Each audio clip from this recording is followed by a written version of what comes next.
constitution enacted in 1992 that limited a president to 2 terms. There was no such limit on a member of parliament. And though, as 2002 approached, his family and most of his friends urged Nasir to call it a day, if only for health reasons, he insisted on giving it another try. He did, and was trounced by his protege and former mayor of Mombasa, Najib Balala, who had defected from KANU to the newly formed National Rainbow Coalition, NARC, on whose ticket he garnered 16,453 votes compared to Nasir's 2,262.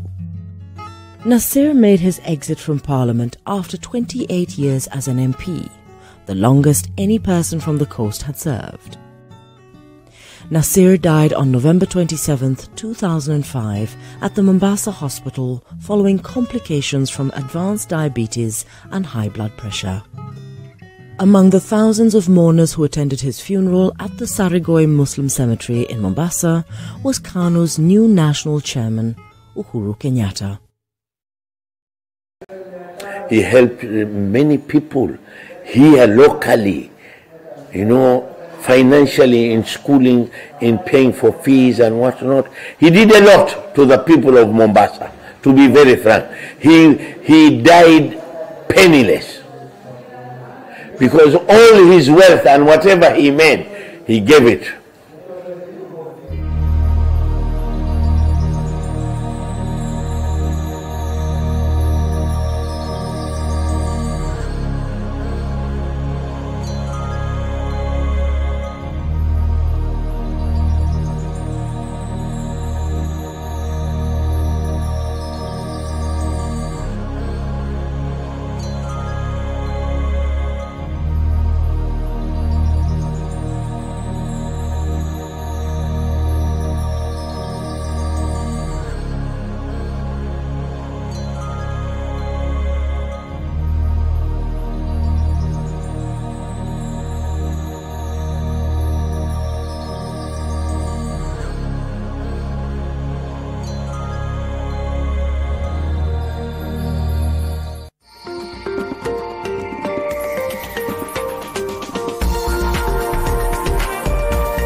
Kusikia rumba sati kuna corona. Kuti walipigia babangu simu kuchukua kitu fulani.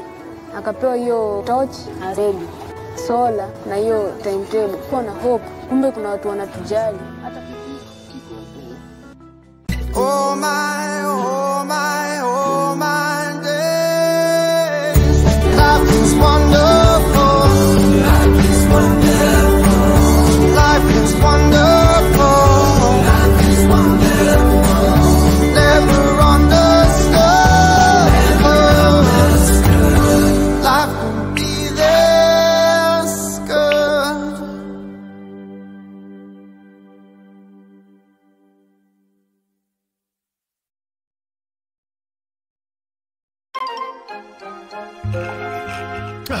It's about time we got to work.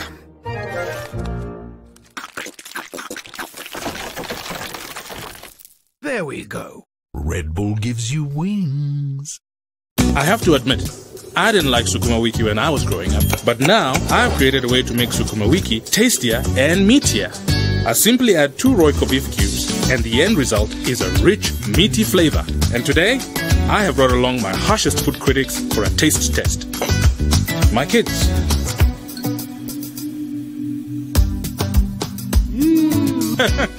More, please! Royco beef cubes. Add 2 small cubes for a big, meaty taste. Kwa nini sheria ya jenda haifuatwi? Mwanaume ni kichwa na kichwa ya mwanaume lazima ikuwe kichwa ngumu. Mbona unapenda kuwa nagging hivyo, eh? Ni wewe ulifanya hii yote ikatokea wakati ulianza kutembea na ex wangu Rao. Wewe unafikiria mimi na feel aje ex wangu akiwa rafiki yako? Nimejaribu kukupenda lakini wewe haupendeki. Umechapa mbaya. Si ni kawaida yetu mahasla kusota na kulia. Yeah, just that I wanted a 6 billion loan with my account. I'm sorry, but Facebook doesn't offer loans. No, but I have an account with you.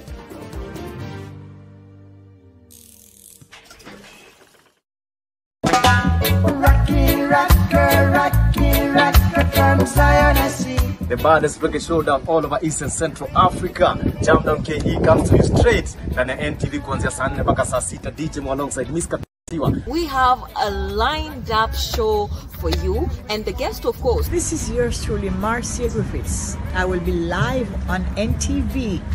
Jam Down. This coming Saturday, 10 p.m. till late. It's gonna be great. Don't miss it.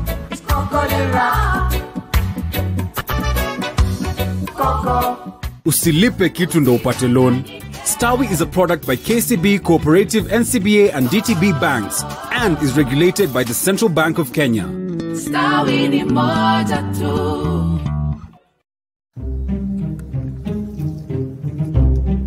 Ishimo wakati ilichimbuliwa hatukuwa tumezaliwa.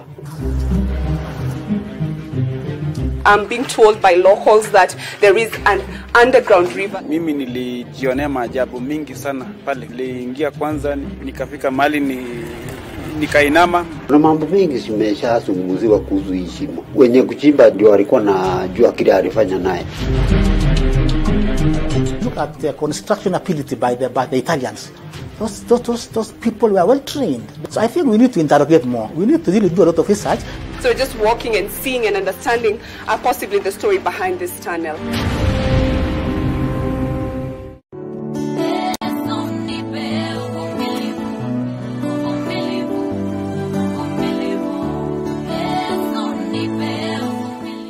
They recognize that there is no wall that you can build that can keep the enemy away from you if God doesn't keep you safe.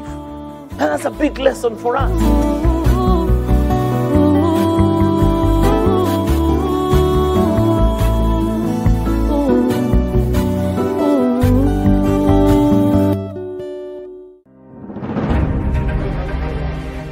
The retail of petroleum products.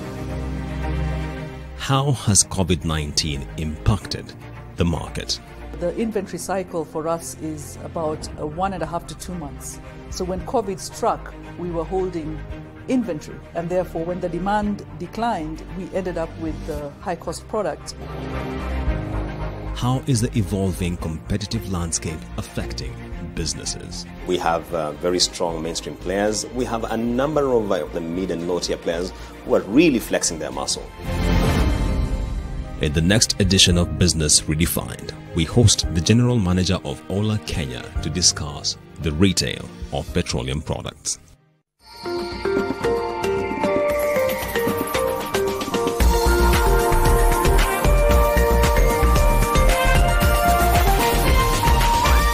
This is NTV.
Wajua Jalangono nini ukisikia Ngoiri tunasema hawa ni maceleb. Kuna wanasiasa pale, kuna watu mashuhuri. Unasikia tu walikuwa wanafanya poa. Siku moja unasikia huyu jamaa hana mbele wala nyuma. Watu wanauliza imekuwa vipi? Alikuwa anakutana, alikuwa na hoji kina nani? Kuna hata watangazaji tunajua kwamba hao ndio walianzisha vipindi vya kuhoji watu mashuhuri na wanasiasa ambao nitajika humu nchini. Lakini kafika mahali hawasikiki, hawana mbele. Watu wanauliza kwani hakuinvest? Jalango, nitaanza na wewe. Tatizo liko wapi? Wow, kwanza kabisa labda ukiangalia fani ambayo niko tuseme ucheshi imekuwa na changamoto mingi sana kwa sababu wengi marafiki zangu tumewapoteza, wengi wameingia katika depression na wengi tumewazika. Na anytime kitu kama hicho kinapofanyika watu hujiuliza, huyu jamaa alikuwa jamaa anajulikana sana. Kwani katika wakati wake hakuwahi invest? Kwani huyu jamaa hakuwa anawekeza? Kwani huyu jamaa hakujipanga? Unaelewa? Lakini sio mambo na tena ati hakujipanga ama nini. Unajua, kwanza kabisa shida kubwa ambayo tumekuwa nayo katika ucheshi imekuwa ni wale vijana wapya ambao wanakuja wakakosa kujua kuwa imekuwa ni safari. Unajua, ukiongea juu ya Churchill, ukiongea juu ya mimi, wengine wengi, imekuwa ni safari ndefu sana.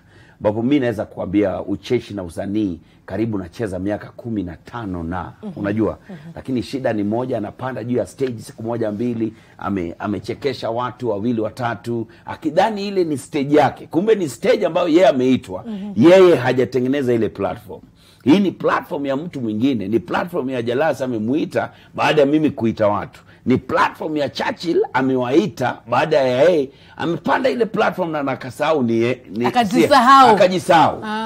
Ile sasa amechekesha watu wiki ya kwanza, wiki ya pili, wiki ya tatu, anataka aendeshe gari ambayo mimi naendesha. Anataka aishi ninakoishi. Anataka hawe hata na bibi ambaye ni anakaa bibi wangu. Hapo ndio tatizo linakuwa sasa. Na kwa hayo yote bado hafikiri kuwekeza. Hafikiri kwa sababu alikuwa ni mtu amezoea kupanda matatu. Mara moja hii anajiona yeye celeb, sasa hizi panda matatu tena. Kumbuka hata hajahitimu, hata hajafanya kazi yote yenye amechekesha watu mara 2, mara 3, mara 4 mwezi. Anaona amefika. Na mno nini nikija kwako, manake wewe ni mwanamuziki na pia umejipanga. Na wengi wanasema niliposema kwa nitakuwa na Nonini, kuna mmoja katika Twitter anasema Nonini ni mjanja tu sana. Mjanja ule wa kupindukia. Huyu hata viatu zake anauza, longi anauza, kofia anauza, kila kitu ile biashara. Naye alikujanjua. Ni situation tunaishi nayo kwa hii Kenya yetu. Wacha nikwambie, Gen creatives wanasafa sana in this country. Hatupatiwi mapato ile tunafaa. Tunazungumza wasanii wawekezi, lakini pia wasanii walipwi. Wasanii wote, naongea wasanii wa kuimba, wasanii wa actors, hata wacheshi. Atulipwi venye inafaa. Atulipwi venye inafaa worldwide. Unajua kuna venye watu ulipwa. Ukiona msanii hapa, si tunafaa kwa level ya kina Jay-Z. Si tumtotoa muziki mbali sana, lakini atulipwi venye inafaa. Unajua, na saa zingine kwa ni hard, so you have to think outside the box. Lazima ukuwe na ujanja za kuweza kuendelea, you get. Na si kila mtu anaye ujanja, so si usaidie anytime tuko kwa platform kama hizi tuweze kuzungumza na watu, wajue pia you can do other things, you can diversify ndio uweze kupata mapato. Sababu ukikwamilia tu ya usanii, Jen, ni noma. Usanii Kenya ni noma. Umezungumza kuhusu empowerment. Vijana sasa tuwa empower vipi? Hata kama ni mtangazaji, kwa mfano kama mimi Ngoiri, kama unavyosema, watu wataona kwamba unalipwa vizuri, lakini mazari kikuonyesha tu ka payslip kangu hapo, ule boss wangu anaangalia hapo afanye mambo. True, hivyo ndio inafaa. Tuna lobby. Kama wewe unafaa lobby mdosi. Na lobby. Lakini sasa ni empower vipi ule mtu ambaye yuko pale? Si hata ujempower vipi mama. Unajua, kuna vitu vingi sana ambazo wengi ambao sisi ni wasanii, watangazaji, watuoni. Unajua, kama msanii anajua, nikifanya hii show, wachi pesa nile, kesho show nyingine itakuja. Kesho show nyingine itakuja. Sasa unaishi maisha ya makanga, ambaye anajua nikipiga route moja, wacha nikifika nitakunywa hii, bado naenda kupiga route nyingine. Kuna kitu Caroline Mutoka aliniambia, you are as good as your last show.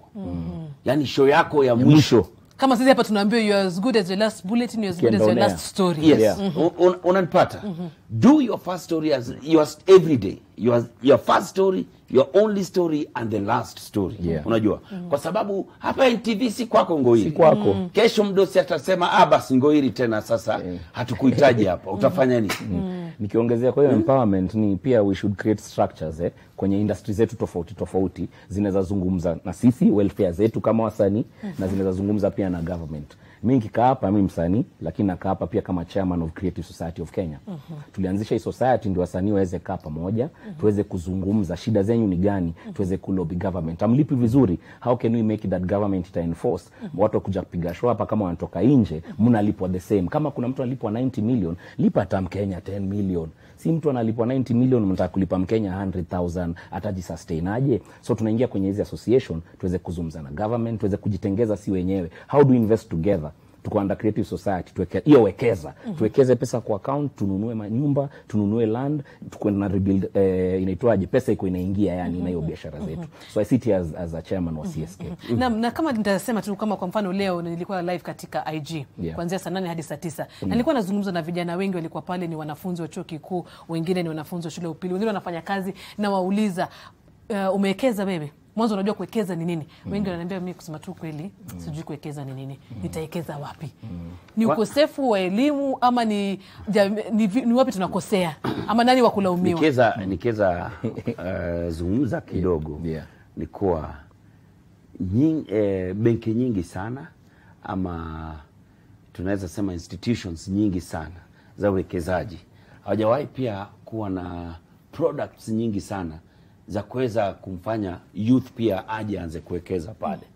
Ama kuanza kuamini kuwa usanii, unajua, ukiweza enda kwa banki yote useme kuwa mimi guarantee yangu ni kuwa niko kazi na mimi ni msanii. Intellectual property.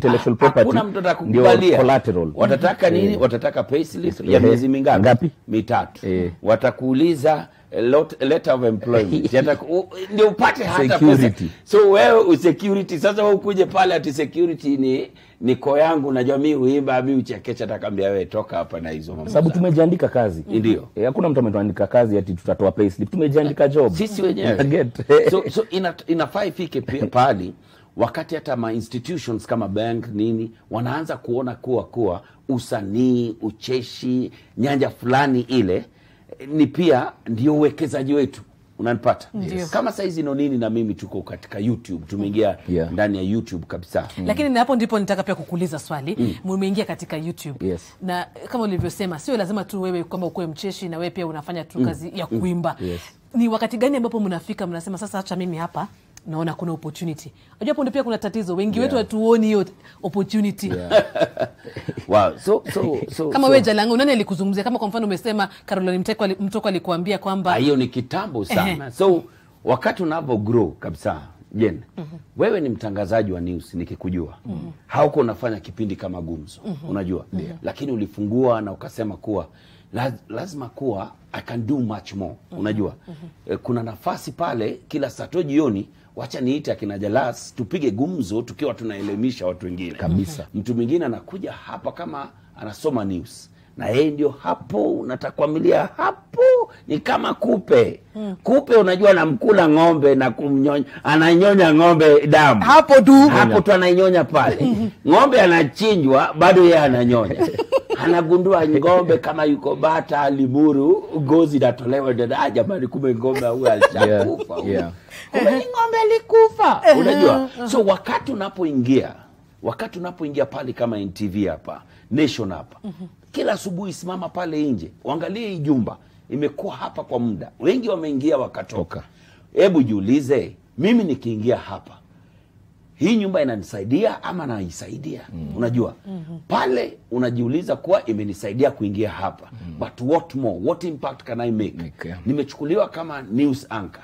But what more can I do? So unakuwa ni mtu unaweza jidiversify. Leo hii boli kitangazo utangaze. Ikisemekana kuwa leo tena yule wa English hayuko. Jirushe. Jitume. Unajua vijana wengi hawajitumi mama. Hiyo ndio shida. Na nikiongezea pia hapo ni networking.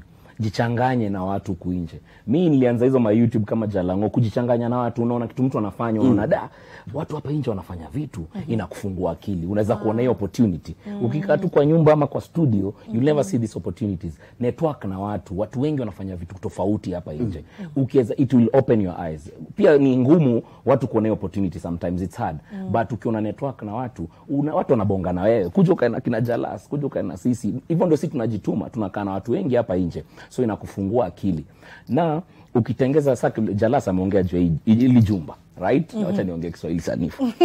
Lazima ujue brand yako. Kama mimi msanii, you have to know your brand. Mimi nitengeza brand yangu 20 years ago. No nini? Over and above muziki, watu wananijua na nini? Mimi nauzaga nguo, mimi nafanya mashow YouTube. Nguo nimevaa saini yangu. Then yote. Na wewe sasa nani alikufunza ama ni wewe tu mwenyewe uliamua? Ulikuwa na vision hivi? Nikianzaga muziki pale Calif, nilikuwa naendaga Kikosh, Wadhi. Tuko pale tuko na studio inaitwa Calif Records. Mimi naangalia hii Calif Records tutafanya nini other than muziki? Naona kuna logo. Nikatengeza ile logo ya Calif Records. Nikasema tufanye nini baada hii? Nikaenda Kikomba, nanunua t-shirt za so 2 na print, nauza, inanipatia mpato. So nilianza huko kitambo na mpaka wa leo ndio kazi mimi nafanya. Na wakati huo je, kuna watu walikuwa wanakuangalia wanakucheka wanasema ni nini? Jamaa amechizi. Wewe unatoka studio uende Kikosh ukachambue kamera. So zile manguo zina makamera uchambue. Kuna zingine waga unajua kashingo, lazima uchague ile poa. Watu wanao jamaa amechizi. But later on unakuja kurealize haya, kumbe this guy had a vision. Anajua. Inaanzaga pole pole, you start small but it grows. Consistency uko unaifanya tena na tena na tena inakuwa kubwa. Na napenda hapo kwa consistency. Maana kama ulivyosema wengi wetu tunataka tu kuanza, next time niko kama Jalango, niko kama nini, lakini kumbe ni safari. Lakini sasa ikija katika masuala kama ya kuwekeza, unajua kama wewe ni nonini, kama wewe ni Jalango, nakwambia kuna wewe kwenye ndio wanasema je kuomoka. Nyinyi kwenye ndio mmefika. Bado. Lakini tunaelekea. Unaelekea bado. Bado. Kuna ile swali nataka kuuliza, lakini mwelekeze nasema kwamba lazima tupumzike kwa sababu kuna zile bili lazima zilipwe. Na nasema kwamba waachilie kama mstari tukienda Ritoe. Jamani. Jalango pia apige. Katumbo dance. Tukupatie nonini wewe. Sababu tunaenda kwenye break alafu unakaa vizuri sana. Leo umepiga look inaitwa luku. So lazima tubonge na manzi wa Nairobi. Dunia nzima hakuna manzi kwa Nairobi. Ameng'ara nguo safi kidani jana amestoa dobi. Kila siku namuona taka kutembea na maringo. Aje ukimpita lazima utapindwa hiyo shingo. Kwa kila nafikiri atafunguaje tu. Lakini cheki ule gaga. Cheki na huyo gaga tunapenda mapumzikoni. Bila shida. Gaga tunakwenda mapumzikoni, lakini tutakuja kuzungumza mengi zaidi kuhusu umuhimu wa uwekezaji. Usikae mbali, Gumzo la Sato linarejea.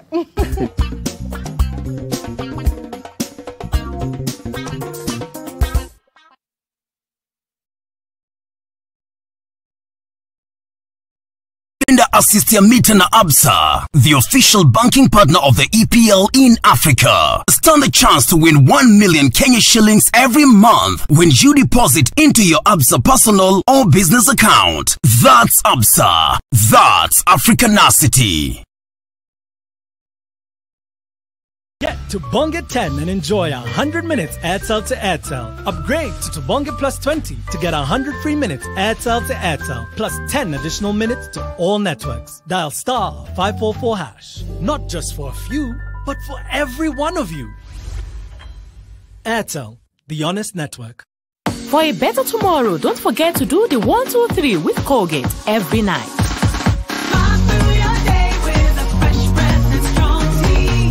From far with you. I even gifted you a magnificent house. Rosa, it's the thought that counts. Please help me. When it comes to fever, you need to be both. Panadol Baby and Infant starts to work on fever in 15 minutes and is gentle on the tummy. Panadol Baby and Infant, tough on fever, gentle on your child.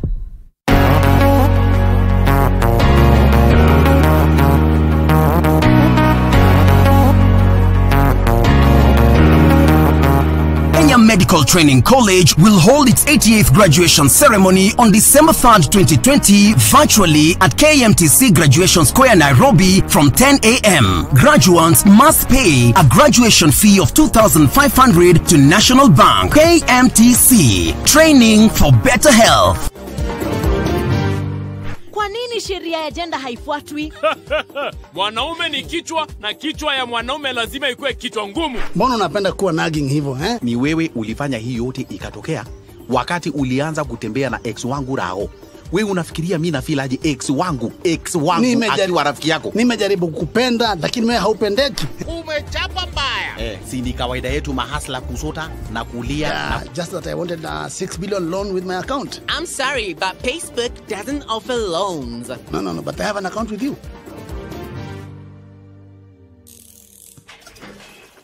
Collect your invoice from our cash office at Times Tower Banking Hall or City Hall and Makadara offices and pay today only through the Nairobi County Revenue Collection accounts at Cooperative Bank of Kenya. You stand to gain 100% from the 100% waiver extension.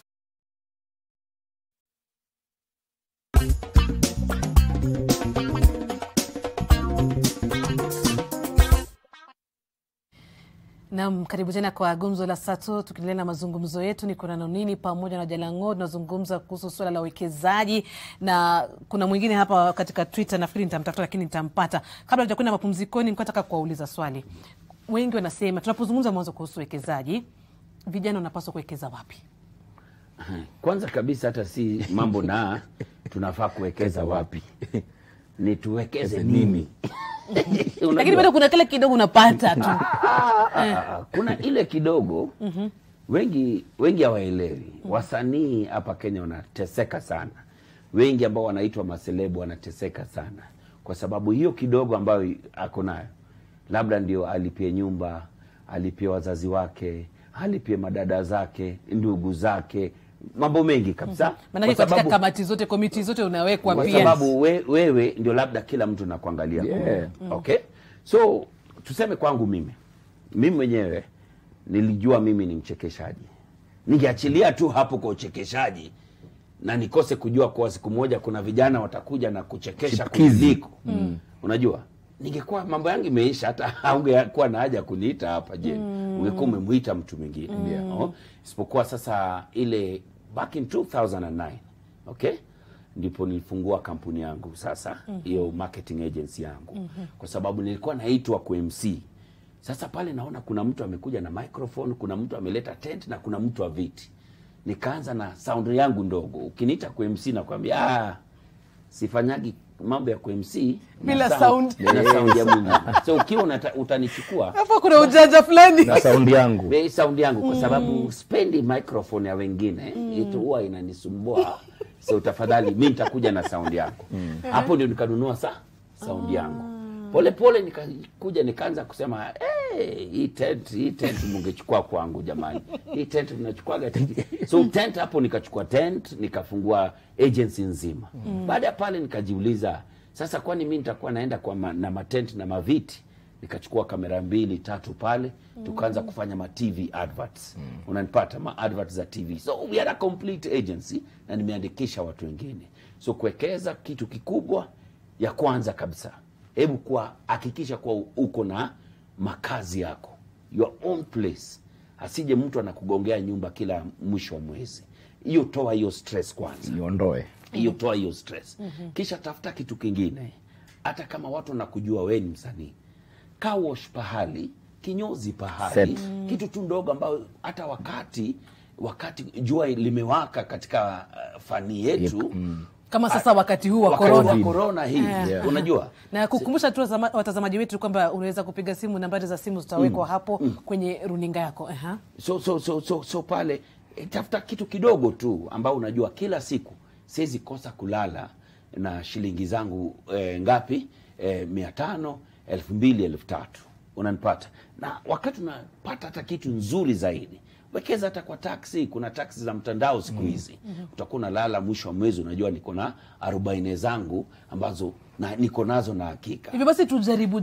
Na kuna jambo hapo multiple revenue streams. Lazima uwe na multiple revenue streams. Si moja. Moja inaweza anguka. Mimi nasikia kama leo ndo niko darasa. Unaweza na Kiswahili. Multiple revenue streams. Wanasema wenyewe tajiri wa kawaida akona at least 7 revenue streams. Yani kuna njia 7 ambazo anapokea anapata pesa, unanipata? Na hivyo ndio tunafaa kuwa. Na ukishikilia tu ni msanii hapa. Unajua kuna jambo ambalo umesema na limenifurahisha sana. Anasema kwamba aliangalia. Ni kama kwa mfano pia mimi sasa nikijiweka hapo, kuna watangazaji ambao wanazaliwa sasa. Itafika mahali kama watakutoa kazi karibuni. Alafu nitaanza kusema sasa na ziada wasichana wadogo, watoto wa miaka 20, naenda wapi? Watu wanaanza kusema Jane amechapa. Jane sasa aondoke. Jane hata haoni siku hizi. Alafu inafika mahali sina kitu. Yani wajua Jane ni kujipanga tu venye Jalasa amesema yani. But hiyo swali ameuliza tunawekeza nini? Unapata usanii ni hada, hata venye amesema wasanii kwenda kwa bank hata kuchukua kitu kama loan, unaelewa?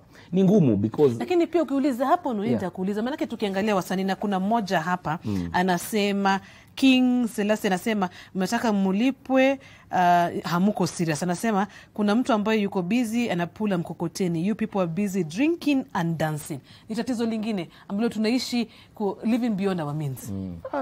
Hey, drinking and dancing. Unajua yani nafikiri anakiventa kumaanisha ni kwamba kama mimi hapo kwa drinking and dancing.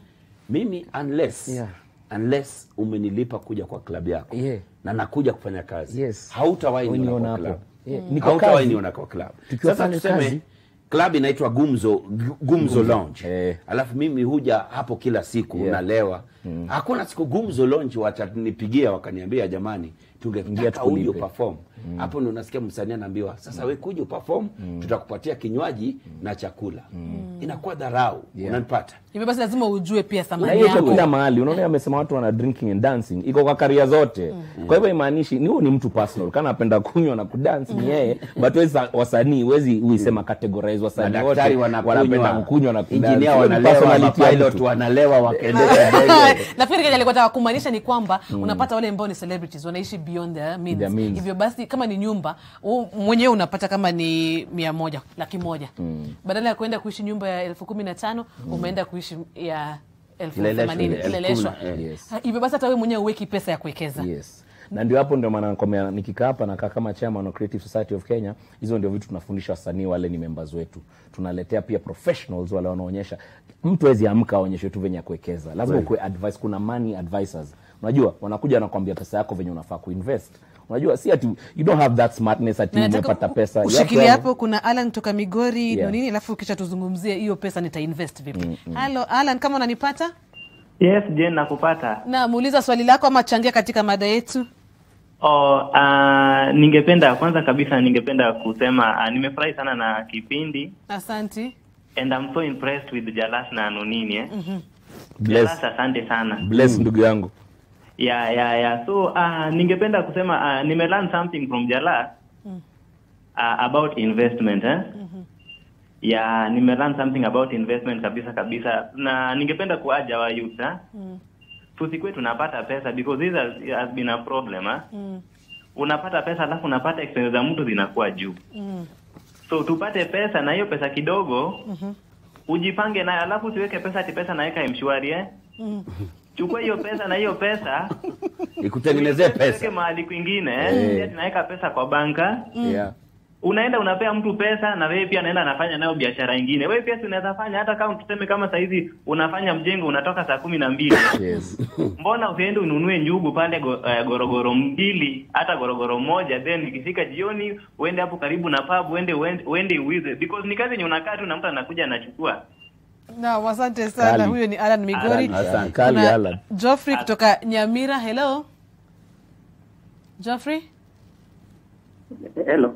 Mnakupata, endelea Geoffrey. Yes, habari ya jioni. Salama kabisa. Okay, mimi naona kutoka Nyamira. Na wacha niwapongeze kwa hiyo topic mzuri ambayo mko nayo. Asante. Na ninataka kuagree na Nonini and Jalango because unaona ma celebs wa Kenya squeezy. Ukisikia wana sink into depression. Yet because maybe the industry is not good for them. Because hawakutaka kuangalia mbele, hawakutaka kuangalia the future. Hawakutaka kujua that they will not be relevant in this industry forever. Kwa sababu ukiangalia leo mtu kama Elon Musk, ukiangalia Mark Zuckerberg, ukiangalia Jeff Bezos, au wenyewe wanajua that in the next 10 to 15 years kuna a new crop of people watakuja wako smarter than them, watakuja na watakuwa replaced. So it's all about having multiple sources of income vile Nonini amesema. Na watu wakae wakijua that one source of income can mess you. Na hata kama uko na one source of income, ni mzuri ujaribu ku make good use of the little money that you have. Usikae tu kwa industry kitani, you will be relevant forever. Itafika time you will be replaced whether you like it or not. So it's a good show mkonayo. Asante. Wazi buda. Asante sana Geoffrey pamoja na Alan, na sijui kama una yapi ya kusema hasa kuhusu ambao wamepiga simu. Napenda yani vijana wanasikiza na wanatusikiza yani tukiongea hapa na wewe. And kuna opportunity moja nataka kuleta, labda pia wanaweza nisikia. Nilikuwa nakwambia mimi na chair Creative Society of Kenya, we are members of KEPSA. KEPSA unajua ni wanabiashara, right? So hii month ukiwa member wetu ama ukiwa member wa any association that is associated with KEPSA, unaweza patiwa loan. Can be given a loan, ni loan ya COVID because there is hard times. Can be given a loan of $500,000 up to 1.5 million with zero collateral. Unaona hii collateral tumezungumzia? Zero collateral. All you need to do is be a member of an association that is a member of KEPSA. Sasa kama sisi kwa wasanii wetu wa Creative Society tunawasaidia, kama kuna biashara wanafanya ama wanataka kusaidia na biashara fulani, they apply through us. Alafu wanapewa. Na tunaeleza kwamba lazima tupate matangazo tena ya vipasho, lakini nataka tuzungumzie swala ambalo umetaja hapo kuhusu kupata mkopo. Watu wengi wanakwenda kuchukua mkopo hata kama ni msanii, lakini sasa ukifika pale hujui utauliza ufanye nini. Je, nani atakutusaidia? Unajua kuna idea umenipatia hapo, Gumzo Lounge. Gumzo Lounge. Gumzo Lounge. Na Gumzo Lounge inaweza kuwa safi kwa sababu watu wakiwa pale, wakiwa wanakula, wanapiga kinywaji yao, wanapiga nini? Wanapiga gumzo. Hapo nimepata idea, many streams of revenue. Tupate vipasho kisha turejee.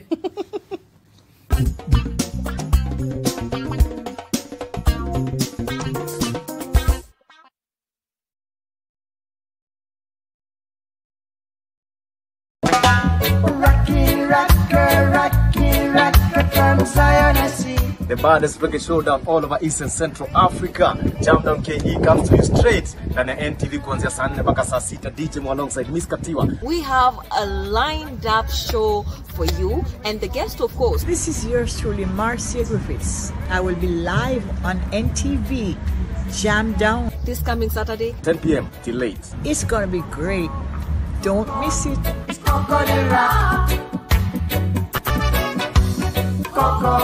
Usilipe kitu ndo upate loan. Stawi is a product by KCB, Cooperative, NCBA and DTB banks and is regulated by the Central Bank of Kenya. Stawi ni moja tu.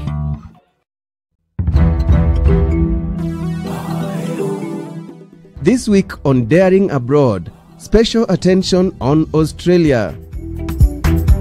How are Kenyans in the land down under doing amid COVID-19? We will hear from the president of the Kenyan community in Western Australia, Jeff Ngetich.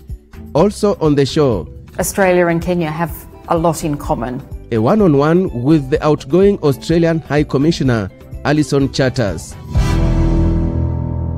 What a relief! Thank you, Gold Crown. If regular milk makes you feel uncomfortable, try Gold Crown lactose-free milk. Milk that loves you. Shimo wakati ilichimbuliwa hatukuwa tumezaliwa. I'm being told by locals that there is an underground river. Mimi nilijionea maajabu mingi sana pale. Niliingia kwanza nikafika mahali nikainama. Na mambo mengi zimeshazungumziwa kuhusu hii shimo. Wenye kuchimba ndio walikuwa na jua kile alifanya naye. Look at the construction ability by the Italians. Those people were well trained. So I think we need to interrogate more. We need to really do a lot of research. So just walking and seeing and understanding possibly the story behind this tunnel.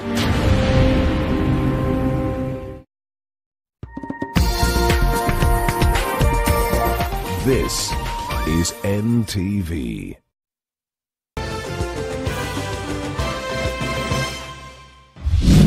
Your brother, Ruto, does not want to come to the fold. Go seek him. If he's prodigal, there is no reason he should say no. Raila Odinga na Rais Kenyatta waombwa kutomwacha nje Ruto katika mchakato wa BBI. Viongozi wampuuza rais kwa kukiuka kanuni za corona kwenye mikutano ya hadhara. Wale ambao wamekatalia vyeti ambavyo nauliza ni mwanamke katika kaunti ya Kakamega. Mimi hata simjui, sijawahi muona. Mzozo wa wake wawili wazuia mkuu utumishi wa umma kaunti ya Kakamega kuzikwa.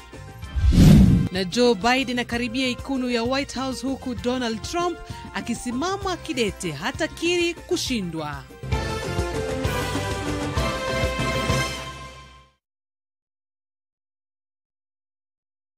New Blue Band mayonnaise. Made from natural ingredients with omega-3 and 6 to enjoy long-lasting freshness and natural taste unlike any other mayo. Grow healthy and happy kids with New Blue Band mayonnaise. That's when she replied, "Give me one good reason to stay with you." Nikamtumia 100 reasons to be my boo. Akanisho unabonga sana kwa text lakini in real life when I'm timid. Hapo nika get minutes ya kupaint picture vivid. Akasema ati I'm in demand. Unadhani DM yangu ni MD? Kumbe nilikuwa nishasotiwa na 100 MB. Call, SMS and browse from only 10 shillings with Telkom. Now that's power. Telkom, moving with you. With the Stay Soft refill, saving money is as easy as snip, pour, mix with water, and shake. Stay Soft refill. It's 2 liters of Stay Soft for up to 30% less. Blue Band margarine. New look, same great taste.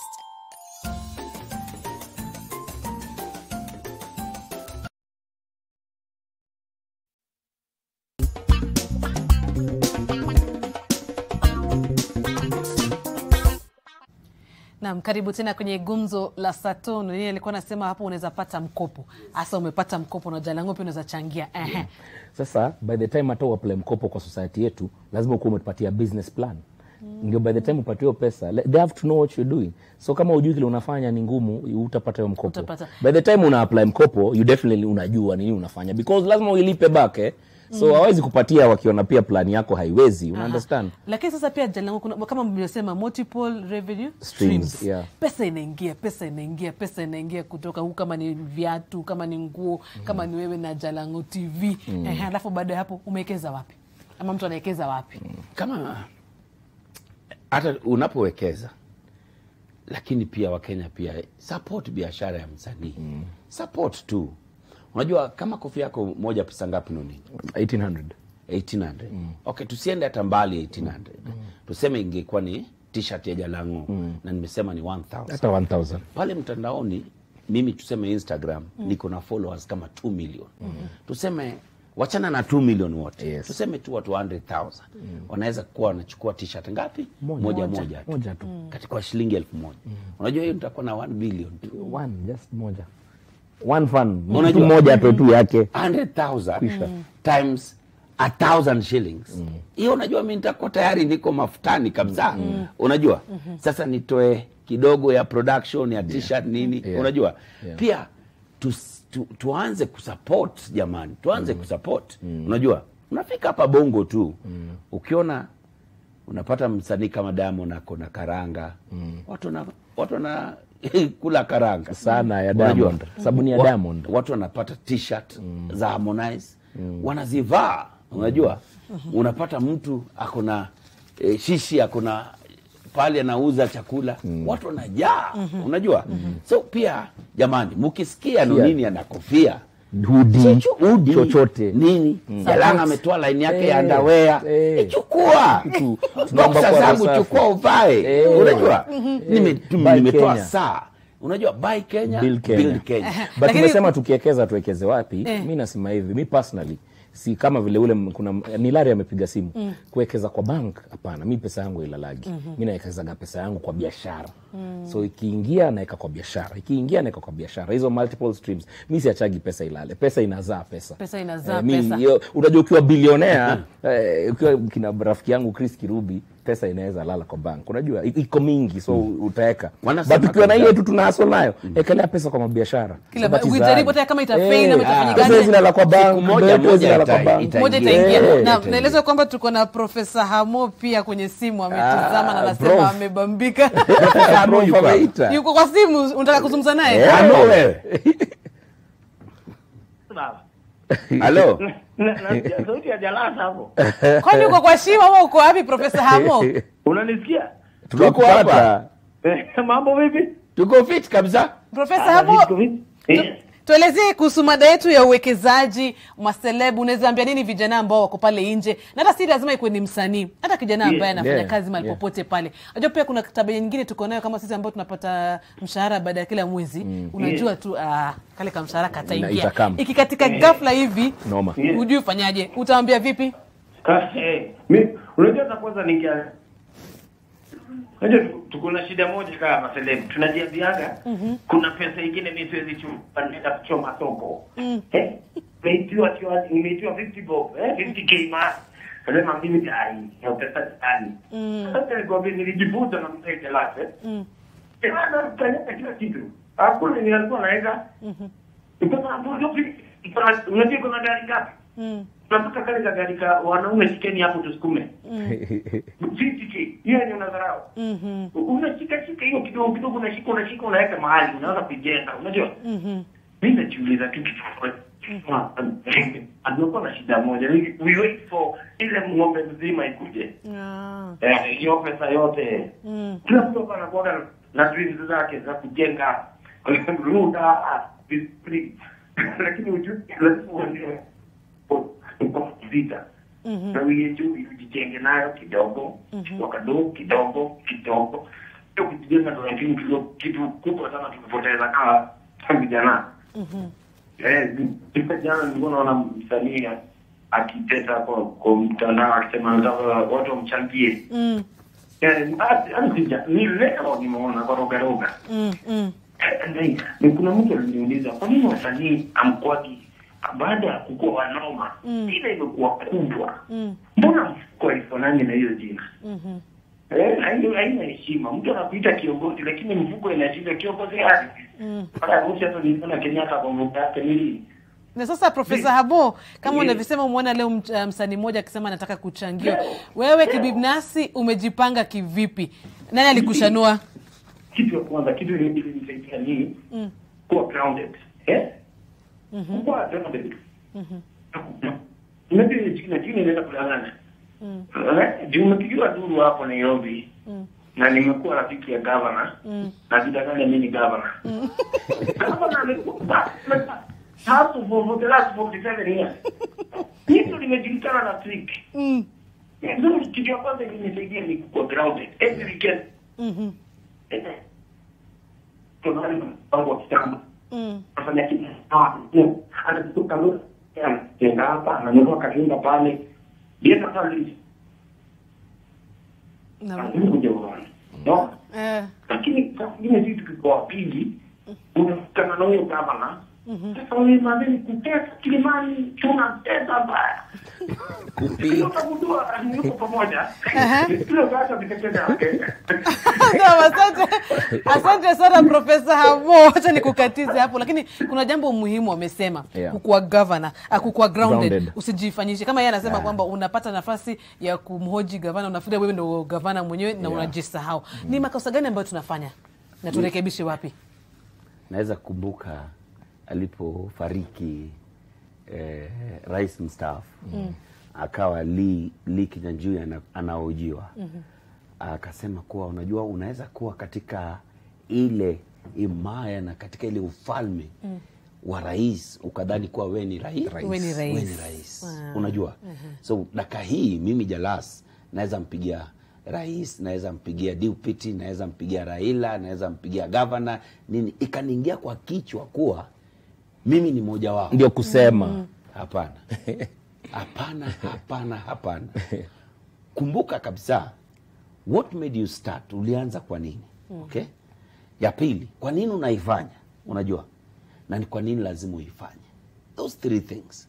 Money is not everything. It is the only thing. Umenisikia? So lazima uwekeze. Iwe kidogo au kuna wakati wa masika na kuna wakati wa jua. Unajua? So when things are bad, be ready to at least take care of yourself. Kama kwa mfano nitakuuliza Jalango, wakati nata nini, wakati huu wa janga la corona tunafahamu kwamba wasanii waliathirika sana kabisa. Nyinyi mulika vipi alafu ukasema mimi hapa ndageuza mambo? Waliathirika. Cha niongeze kidogo tu kabla kuja kwa hiyo nini, humility na humbleness that will take you far. Wasanii mingi kiongeka wasanii wenzetu we are not humble. Tunataka ukipata pesa kidogo umenunua gari unaonyesha watu kwa mtandao vile una roll nini. Kumbuka kuna mtu wa roll kama wewe na anawish kuwa kama wewe, una get humbleness na humility ni poa sana. Then again ukitaka watu wakusaidia hapa nje ama fans wetu, wewe unawasaidia gaje? Vitu tunani kugeuza ni value exchanges for value. Kama mimi na value nakupatia value, pia unanipatia ule jamaa value, una understand? So sisi tunataka kuchukua tu, we take we are a take society. Tunataka ni support, nunua merchandise ya nini wewe unasaidia gawa watu aje. Charity. Unawasaidia vipi? Fanya charity ndugu yangu. Hao watu wa kusupport ni watu wako. Give back to the society. Tukipata tu ile kidogo give back to the society, because watu wanaona mtu give back, they'll give it to you. Vile Jalango amesema watu wanunue yote shirt ya 1000. Kama wewe ni mtu usaidiaga, then watakusaidia back. Usikwage tu mtu wa kuchukua yote. Humility is key. Na kuna swali nilikuwa nimeuliza wakati huu wa corona. Yes. Wakati wa corona ilipofanyika ilipokuja kuna mtu alikuwa tayari. Wiki ya kwanza ya pili wasanii wakasema tutakuwa tunafanya live nini. Wakaifanya wiki 2-3 hawakujua corona naye imejipanga nao. Wakawa wameshachoka. Unajua?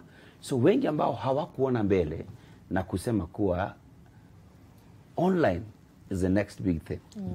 Digital. Mimi hapo tu nikajiingiza ndani ya mtandao direct. Nikaianza hiyo Jalango TV na tukaanza kupiga kazi.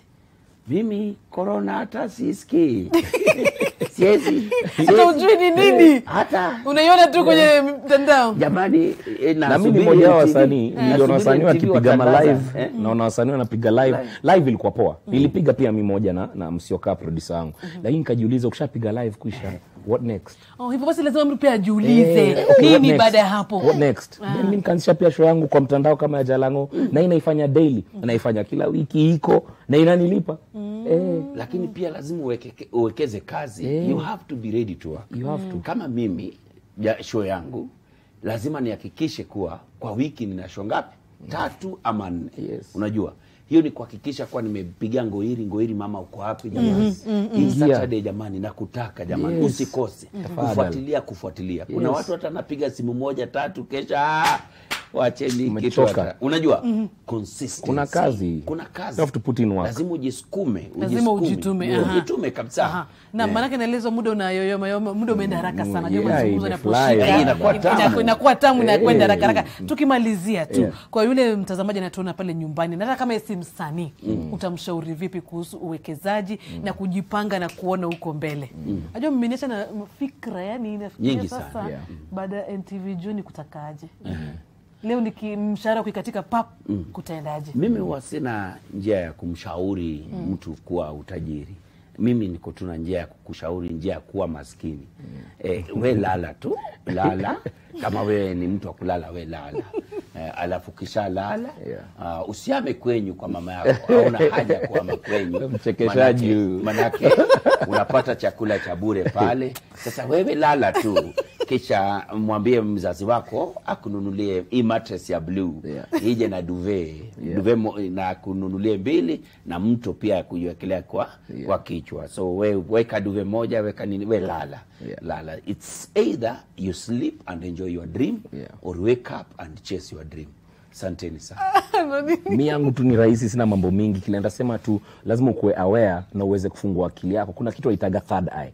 Third eye ni kuwa aware opportunities. Lazima ujue opportunities, ujue kuziona. Know how to spot those opportunities. Mimi nilijua hivyo na hii COVID. Si ati nilikuwa nimepanga ati siku moja nitafanya show. COVID imefanyika, nimechanganyikiwa, kutaendaje? Opportunity nikaiona. Lazima ukuwe na hiyo eye. Kama uwezi, then look up to people. Who do you look up to? Kwa field yako hapo nje, wewe unafanya nini? Kama wewe ni actor, wewe ni you're into accounting, who do you look up to? Fuata huyo jamaa. Mimi nimekuwa hapa kama musician because kuna watu fulani nafuata. Unajua, nataka kuwa kama entrepreneur, nataka kuwa kama Chris Kirubi, nataka kuwa kama Jay-Z, nataka kuwa kama 50 Cent, na wafuata naona moves zao. So hizo moves zinani-inspire pia mimi kufungua akili. You have to have mentors. If you don't have them around you, wewe fuata watu hata kwa mtandao, angalia ujamaa umuvaje. Jalango muvaje? Ni ufanyaje? Nataka kupata hiyo do unaweza hata mtu muulize hii pesa niifanyaje? Tunaweza kapi ndio nisi blanda. And ask for advice. Yani ingia kwa mtandao, uliza mtu, asipokujibu ni sawa, uliza tena na tena. Natakujibu. YouTube. Ulize swali. Nayo. Kila swali hapo. Aibu kando. Kujituma. Kuna jibu ya kila kitu mtandaoni. How to. Hiyo ndio inasachiwa sana kwa hiyo mtandao. How to. Kitu yoyote. Invest. How to. Iko hapo. Hizo swali zote muuliza hapa. How to. Pale kwa mtandao utaipata. Nafikiri kama kuna kitu tumejifunza leo ni kwamba how to. Na kama unavyosema kama unataka kulala wewe endelea kulala. Na watu wako ambao wanataka kuzungumzia. Ona kama kwa mfano hapa mimi naweza sema napenda mambo ya investment lakini sina ujuzi sana. Kuna jamaa mmoja anaitwa Julian Zamboko, business editor. Mumkalisha namwambia sasa hapa hebu ni advice. Kutenjaje? Manake watu wengi sisi uchoma do. Utaambiwa ingia kwa Sako, unaona kwambia ingia ile pyramid scheme. Vitu umesikia tu bila kufuatilia. Nataka kumzungumzia msanii mdogo sana, msichana anaitwa Nadia Mkami. Hakuna ile investment group yake ambayo anazungumzia vijana jinsi ya kuwekeza. Yani Nadia, I just want to appreciate you and thank you for what you are doing. Ameweka ile timu yake inaitwa Nadia FC. Wanazungumza mambo ya uwekezaji na wamekuwa wakiweka financial discipline. Wanawekeza kutoka mwanzo mwaka ulipoanza mpaka leo wanaendelea na kujifunza pole. Huyo ni msichana ambaye tayari anajua. Tutamtafuta bila shaka. Tutamkalisha hapa kwenye Gumzo la Sato. Gumzo Lounge itakuwa mahali pengine. Na nini lazima utumalizie? Mimi kumalizia tu ni simple. Mimi naambiaga watu tu hivi. Buy Kenya. Build Kenya. Aya, na yani Kangoma. Kitu yote ya Kenya lazima watu wanunue yani. Mimi huwa napenda sana and let's support each other. Kama kuna show ya Jalas tuingie pale tu support. Kama ni Gumzo la Sato lazima tuiwatch. Yani hii ni show ya Jane bana. Nakwambia lazima ufike. Kuna mmoja amestand unajua. You watch hii show, support hii show inafaa ipige million views huko. Aya, sawa tumalizie na Kangoma. Tumechill sexy tumechill mikono juu tumechill. Ilikuwa ngoma yangu ili hit kwa studio haikuwahi toka. No nini maliza tena na uja maana mbona lazima tuende kwa news. Tuende kwa news. Nikupigie nini buda ni watu nyuma hivi. Leo niko kwa Keja. Leo niko kwa Gumzo. Leo tuko kwa Gumzo. Hatutoki hapa. Kwa hivyo ukitaka we usiguze hiyo dai. Home leo utanipata Jos, unajua siwezi toka. Kuandika ngoma unajua siwezi choka. Miezi 6 nimekuwa kwa studio nikishughulikia ngoma yako weka msi unaisikia vile kopoka kabisa ndio jako hizo suspenders aje inabidi to hold. Tukutane upande wa pili wa studio kwa taarifa za NTV Weekend. Asante Jalango pamoja na Nonini. Asante.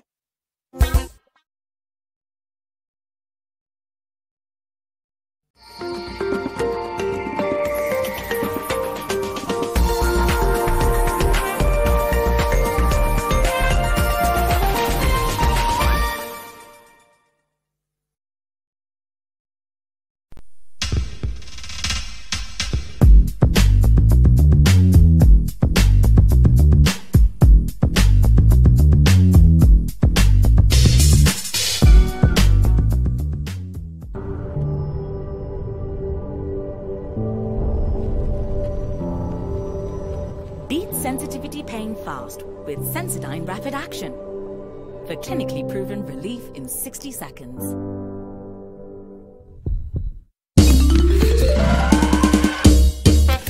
Sona moja imetengenezwa kwa njia spesheli ili kupambana na maumivu kwa haraka. Sona moja ina aspirin kama kiungo. Sona moja, kitulizo kamili. Maumivu yakizidi, pata ushauri wa daktari.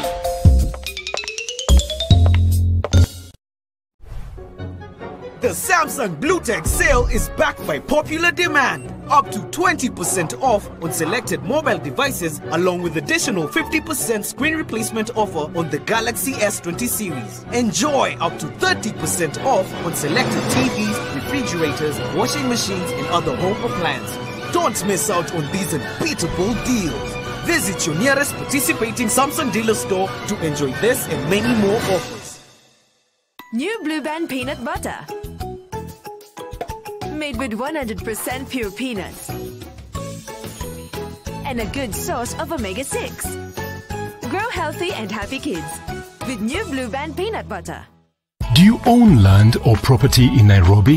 Hurry and clear your outstanding land rates. We have extended the 100% waiver on land rates up to 15th November 2020. So, collect your invoice from our cash office at Times Tower Banking Hall or City Hall and Makadara offices and pay each day only through the Nairobi County Revenue Collection accounts at Cooperative Bank of Kenya. You stand to gain 100% from the 100% waiver extension. At the end of the waiver period, KRA will institute enforcement measures. Terms and conditions apply. Sona moja imetengenezwa kwa njia spesheli ili kupambana na maumivu kwa haraka. Sona moja ina aspirin kama kiungo. Sona moja, kitulizo kamili. Maumivu yakizidi, pata ushauri wa daktari.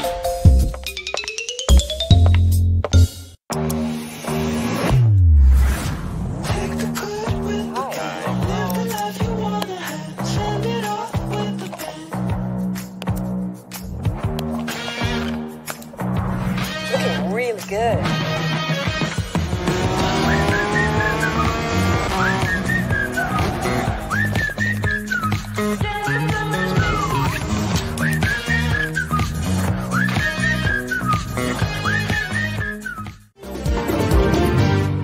Kwa nini sheria ya jenda haifuatwi?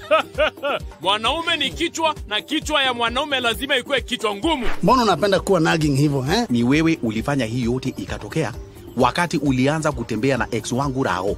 Wewe unafikiria mimi nafilaje ex wangu akiwa rafiki yako? Nimejaribu kukupenda lakini wewe haupendeki. Umechapa baya. Si ni kawaida yetu mahasla kusota na kulia. Just that I wanted a 6 billion loan with my account. I'm sorry, but Facebook doesn't offer loans. No, but I have an account with you.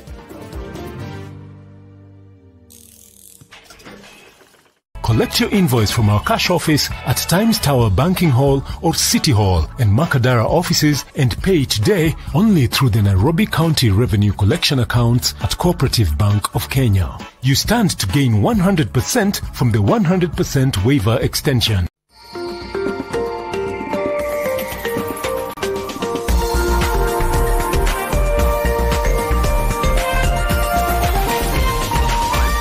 This is NTV.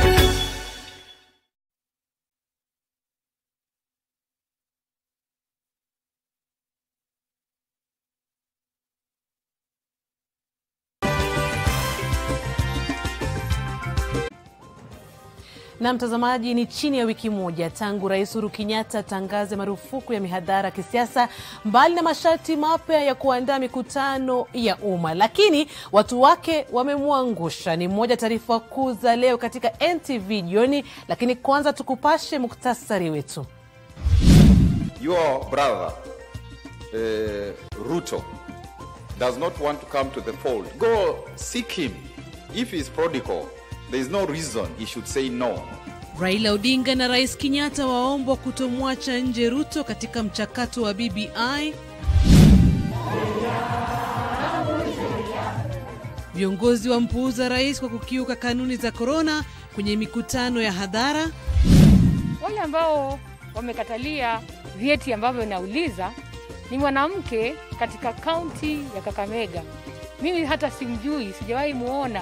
Mzozo wa wake wawili wazuia mkuu utumishi wa umma kaunti ya Kakamega kuzikwa.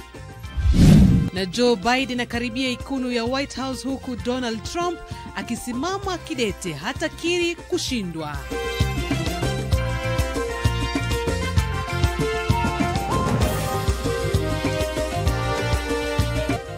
Mubashara kutoka jumba la Nation. Hii ni NTV Wikendi na Ngoiri. Na Naam, hajakosea. Huyo ni Jane Ngoiri, na shukran sana kwa kuichagua na daima kuienzi NTV Wikendi kama ilivyo ada na desturi. Na kusi tunamane sasa hadi tamati katika lugha ishara. Niko naye David Agondoa.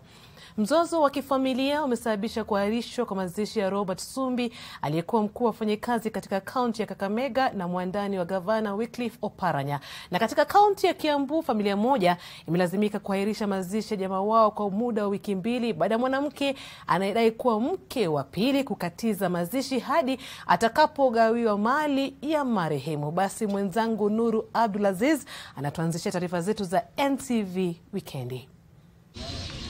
Hapa ni katika hifadhi ya maiti ya hospitali ya rufaa ya Kakamega. Familia ya mwenda zake Robert Sumbi, ambaye alikuwa mkuu wa utumishi wa umma katika kaunti ya Kakamega, imekita kambi mbele ya hifadhi hii tangu jana usiku, ikidai kuna njama ya mwanamke anayedai kuwa mke wa pili wa mwenda zake kuiba maiti ya Sumbi na kuizika kisiri. Mimi nina marriage certificate na mume wangu hajafanya talaka kwangu, kwa hivyo mimi sijui mtu mwingine asije kati kunyakua yale ambayo tumefanya kwa miaka 20. Mkewe mwenda zake Suzi Sumbi, ambaye amekuwa katika ndoa na Sumbi kwa zaidi ya miaka 20, anasema mwanamke anayedai kuwa mke mwenza anaficha stakabadhi muhimu za mumewe. Mimi hata simjui, sijawahi muona. Na mwanamke huyu nimemstaki kwa koti ili aweze kuleta vitu hivi, kwa sababu inaonekana ana watu ambao wanamsaidia ili mimi nisipate kurithi mali ya mume wangu na watoto wangu. The Mumias people are liaising with the county government people to frustrate this girl, and is the bona fide wife to this man. Mahakama imetoa ilani ya kusitisha mpango wowote wa kumzika mwenda zake hadi uamuzi ufanyike. Wakati huo familia moja na wakazi wa kijiji cha Ndiuni, eneo bunge la Limuru, kaunti ya Kiambu, walifanya maandamano hadi kituo cha polisi cha Limuru wakitaka kuruhusiwa kumzika mwana wao. Wamekerwa na amri ya mahakama kuwazuia kumzika mwanao kutokana na mvutano wa kifamilia. Mwanamke anayedai kuwa mke wa pili wa mwenda zake anataka kugawiwa mali ya marehemu. Yule namjua ni mmoja mimi, ambaye sasa aliolewa hiyo 27 years ago. Tupewe huyo bwana wa sister yangu, tumshike hiyo maneno tumarise. Tumechiba kaburi mara 2 na tunafunika, tunapada madisi. Ile kitu wamepata kwa hiyo 2 years, hiyo ni sawa. Lakini hawezi kugawiwa ile mali alikuta ambayo imelimwa na huyu bibi mkubwa. Aidha, wanataka mzozo huu usuluhishwe haraka iwezekanavyo. Nuru Abdulaziz, NTV. Naam, sasa mtazamaji, ni kwamba mikutano ya umma haswa inayoongozwa na viongozi wa matabaka tofauti imerejelewa kwa kishindo bila kuzingatia kanuni za afya, licha ya Rais Uhuru Kenyatta kutangaza masharti mapya kuzuia maambukizi ya corona mnamo Jumatano. Visa vya wikendi hii vimeashiria ukiukaji wa maagizo ya rais, hususan na viongozi katika serikali yake. All political gatherings and rallies are suspended for a period of 60 days, and this to take effect immediately. Siku 4 baada ya maagizo ya Rais Uhuru Kenyatta, mikutano ya umma imerejea kwa kishindo, manahodha wakiwa maafisa wakuu wa serikali yake kama vile waziri wa fedha Ukuru Yatani. Wikendi hii Yatani alikuwa kaunti ya Marsabit kuhudhuria mkutano wa umma wa kusherehekea kubuniwa kwa kaunti ndogo 2 mpya katika eneo hilo. Wageni waalikwa walicheza densi na kutangamana bila kujali kanuni za kudhibiti corona. Wengi hawakuvaa barakoa na waliovaa hawakumakinika. Huu ulikuwa mkutano wa pili kwa Yatani baada ya ule wa Ijumaa katika eneo la Dukana, North Horr. Katika kaunti ya Laikipia, naibu wa Rais William Ruto naye alihudhuria sherehe ya ndoa ya kitamaduni ya seneta wa Nakuru Susan Kihika. Na hapa pia wengi hawakujali manufaa ya barakoa. Wabunge 2 waliopuuza barakoa walionekana wakimsindikiza Kihika kuingia ndani ya hema, ambapo ilikuwa dhahiri idadi ya watu ilizidi iliyoidhinishwa, mbali na kuwa umbali wa mita nusu kati ya wawili haukuzingatiwa. Kulingana na sheria za kudhibiti korona, idadi ya wanaohudhuria harusi haifai kupita watu 100. Wakati huo katika kaunti ya Kitui, kinara wa ODM Raila Odinga ni miongoni mwa viongozi kadhaa waliohudhuria mazishi ya wakili Nzamba Kitonga. Waombolezaji zaidi ya 500 walihudhuria, ilhali wanaohudhuria mazishi hawafai kupita 200. Aidha, mazishi hayo yalichukua muda wa zaidi ya saa 1.5 kinyume na inavyofaa. Na mjini Nyeri, mbunge wa eneo hilo Ngunjiri wa Mbugu aliandaa mkutano wa umma kupigia debe mchakato wa BBI. Hapa idadi ya waliohudhuria pia ilipitisha upeo unaohitajika, mbali na kuwa watu walitagusana bila kujali umbali kati yao. Vincent Odur, NTV.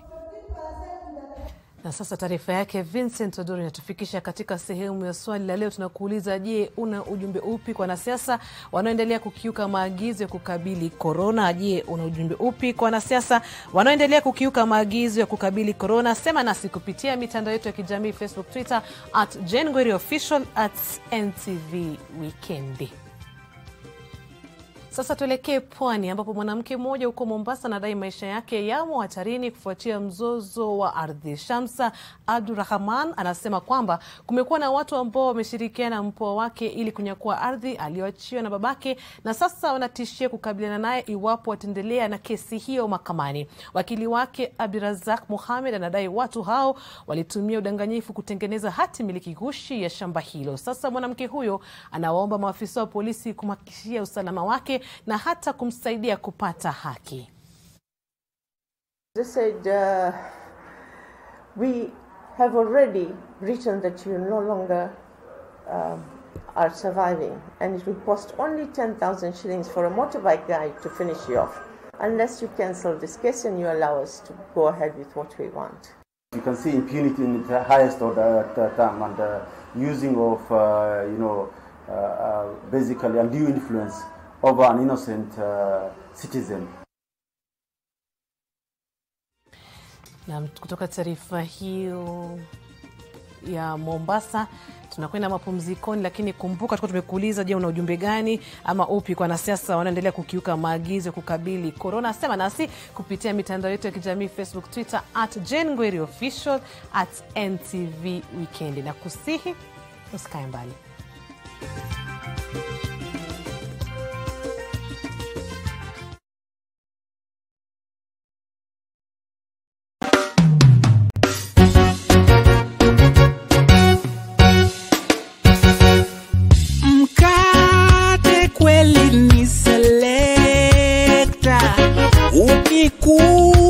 Kwanza na kachai, tunasema mkate gani tamu zaidi, wenye afya tele tena tosaidi, bei yake bado ni ile ile nafsi, na unapatikana karibu na wewe. Selecta,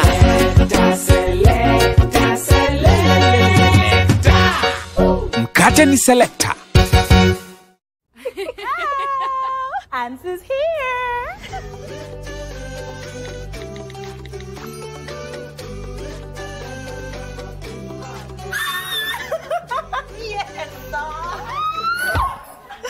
Wow, what a nice gift. I would definitely give this next time. Cousins Baby Gift Pack, a carefully selected range of safe baby products with natural goodness, trusted for decades by millions of moms across Africa. Cousins Baby, the gift that keeps on giving. The Samsung Bluetech sale is backed by popular demand. Up to 20% off on selected mobile devices, along with additional 50% screen replacement offer on the Galaxy S20 series. Enjoy up to 30% off on selected TVs, refrigerators, washing machines, and other home appliances. Don't miss out on these unbeatable deals. Visit your nearest participating Samsung dealer store to enjoy this and many more offers. Epuka giza sasa na mshumaa wa Sumo. Mshumaa wa Sumo umetengenezwa kwa bidhaa bora zaidi na unakufaa wakati wote. Kila mara unapowaza kuhusu mwangaza katika nyumba yako, waza mshumaa wa Sumo. Unachomeka polepole bila kumwagika na hauishi haraka, hauna moshi wala harufu. Jipatie mshumaa wa Sumo katika duka lililo karibu nawe kwa bei nafuu. Kwa maelezo zaidi, tembelea afisi zetu katika barabara ya Ndume Road, mkabala na Lungalunga Road, nyuma ya Carton Manufacturer, karibu na stage ya matatu ya Sinai. Unaweza Unaweza pia wasiliana nasi kupitia 0722575619 au 0736028181. Ni mshumaa wa Sumo Kando kutoka Rock Industries Limited. Hello, Susan. Yes, you. Holding that pack.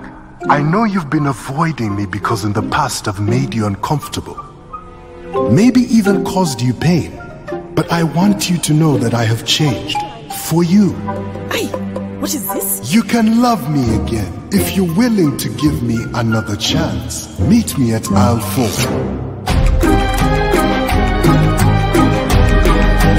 Hey, Susan. It's lactose free.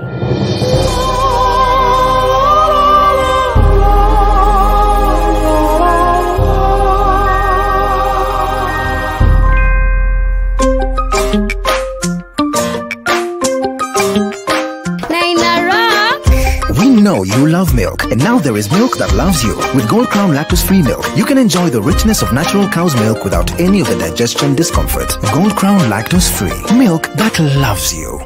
Do more to protect yourself and family from viruses that remain on the clothes. Separate laundry that has been exposed and do not shake to minimize the possibility of dispersing the virus through the air. Soaking your laundry in water and hand washing powder does more to kill germs than just a normal wash. After washing, dry your clothes in direct sunlight. They say we do the expected. We say we're more than you expect.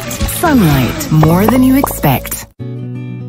I help women find independence by training them in fish farming. It's tough on my back, joints, and can cause headaches. Panadol Extra relieves multiple types of pain. Panadol Extra, now with new Optizorb technology, to fight multiple tough pains with 3 times more pain-relieving medicine in the first 30 minutes when you need it most. Seeing them support themselves makes any pain worth it. If symptoms persist, seek medical advice. So vile nasema, wacha nikubatie statistics. Niko na gamia 1,500. Tunakuwa drapo gamia na kuwa 6,000. 2,000 natengeneza leather, natengeneza viatu, wallet, kibeti, nauza hapa, na batia wewe 50%. Wacha niweke credit nikupigie. Namna gani wewe? Hii mambo ya kuishiwa na credit kila saa. Come on. Nunua hiyo simu ya Vodafone. Calling fiber to fiber is 0 shillings per minute. And it is not expensive. Only 2,999 Kenya shillings. Alo hali wa. Hata fadhali hiyo credit ikae ninunue simu basi. Fiber.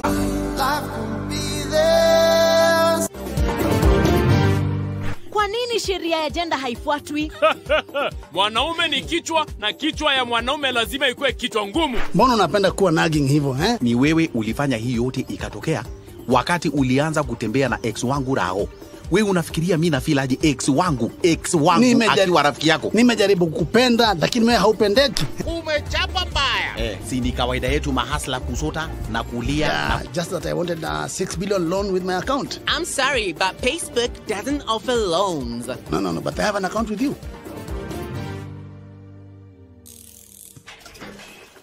Collect your invoice from our cash office at Times Tower Banking Hall or City Hall and Makadara offices and pay today only through the Nairobi County Revenue Collection accounts at Cooperative Bank of Kenya. You stand to gain 100% from the 100% waiver extension.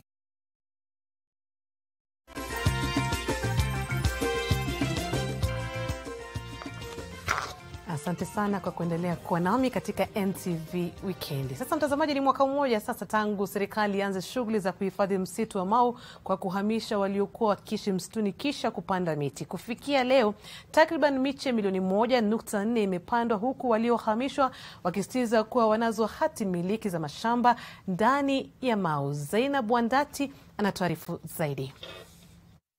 Urembo wa msitu wa Mau haufichiki. Uzuri wake umesambaa katika zaidi ya hekari 46,200 ndani ya kaunti 5. Kufikia mwaka jana, mandhari ya msitu huu ingejumuisha wanadamu na mifugo wao. Lakini sasa kimya kina kishindo, kwani hakuna wala mifugo msituni. Maboma yamebaki mahame na msitu umeanza kumeza magofu ya nyumba. We have noted that once people keep off from the forest ecosystem, the nature itself is helping us. So we are planting, but also the nature is helping us through natural regeneration. Hadi mwaka jana angalau watu 40,000 walikuwa wanaishi ndani ya msitu huu, lakini tangu Novemba mosi mwaka jana watu walikuwa wameondoka wakati serikali ilipoanza shughuli za kuufufua msitu huu. Bila Masai Mao hakuna Masai Mara. We have been able to plant around 1.4 million tree seedlings. Maboma yaliyoachwa ni magofu yanayooza. Nyumba si nyumba tena. Idara ya huduma za uhifadhi wa misitu KFS inasema haikutarajia msitu huu ungepata uhai haraka, hali ambayo ilichangiwa na mvua ya kutosha katika eneo hili. Waliohamishwa hawakwenda mbali. Walikita kambi kwenye upembe huu wa msitu na wangali wanasisitiza kuwa wanazo hati miliki na kutolewa kwao ndani ya msitu haukuwa halali. Mahali ilikuwa na hizi starehe. Wakati hao walitoa sisi huko kwa shamba, akakuja kusanyana hapa. Kwa maana ajui mahali ingine tunaenda. Ile mashamba ambao tulinunua huko tuliwacha tu. Na tumejaribu njia yote. Ni president akakaa kabisa ngumu. Wale liuzia sisi shamba. Mbona serikali hapana chukua hawa ama hapana zika hawa? Tunalala nyumba moja na watoto. Hakuna manyumba ngine. Hii mabati 6. Tumekosa sasa chakula. Hii watoto yetu wanalala njaa. Akipata watu wenye amenunua miwa, akitafuna miwa akirusha chini, watoto wanatoa anaendelea kukula hiyo yenye wase wamekula. Ili kusherehekea mwaka mmoja tangu watu kutolewa msituni, KFS ilipanda miti zaidi. Inafika hapa, usiweke mchanga beyond because itaoza. Hadi sasa miti imepandwa katika eneo la ekari 1400, ila serikali inapania kupanda miti milioni 10. Zainab Wandati, NTV.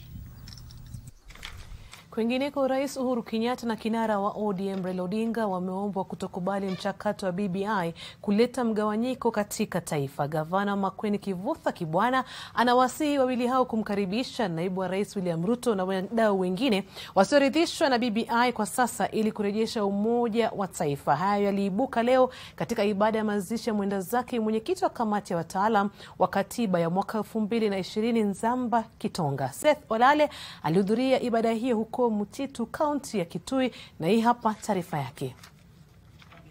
Ni mazishi ambayo iliwaleta pamoja viongozi mbalimbali nchini, wakiwemo aliyekuwa Waziri Mkuu Raila Odinga na aliyekuwa Naibu Rais Kalonzo Musyoka, miongoni mwa wengine katika kaunti ya Kitui. I was approaching Machakos when I realized your health was taking a downturn. I desperately sought for an ambulance. Little did I know. Mbali na kuomboleza mwenda zake Nzamba Kitonga, viongozi hao vile vile walizungumzia masuala tofauti yakiwemo BBI.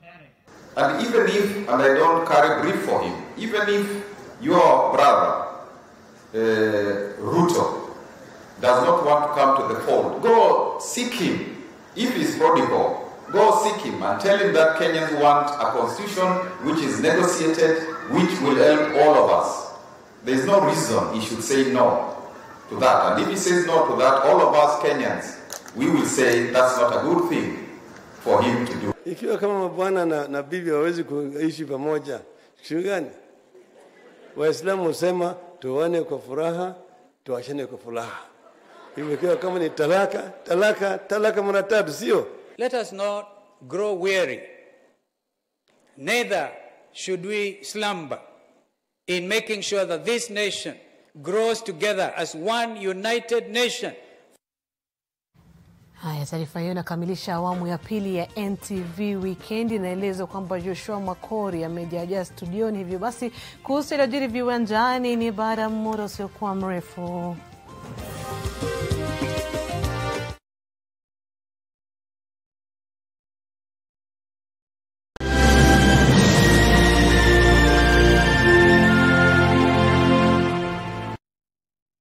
Leo Safaricom wanasherehekea miaka 20 na wewe. Piga star 444 star 20. Tumia shilingi 20 pekee uturukiwe 20 minutes na 20 MB.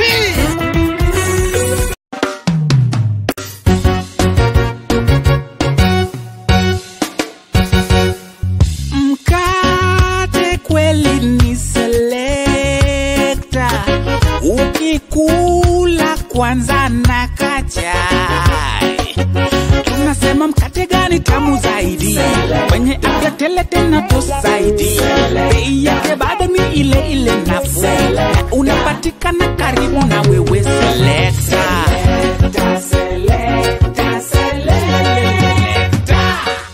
Mkate ni Selecta. Babangu anafanya kazi ya watchman na mamangu kwa saizi ana kazi. Kwa mimi na sister zangu wawili, Faith na Mercy. Nilikuwa class 7 na mimi nilikuanga top 3 kwa hiyo class. Sasa mimi nilikuwa nasikia tunaambiwa ati wewe uta-apply wings to fly. Sasa sikuwa najua ni nini. Ni organization ya through Equity, Mastercard na KFW inasaidia the vulnerable people in the society waweze kupata education na waweze kupata mentoring. After tena 1 week hivi, hao wanafunzi wengi wenye wali-apply si ndio tumechaguliwa kupata hiyo scholarship. Kajua mimi ni student wa hasa wa Chavakali Boys High School. Miezi mbili zikapita, nikaanza kusikia rumors ati kuna corona. Principal akatuambia tunafaa turudi nyumbani. Equity walipigia babangu simu kuchukua kit fulani.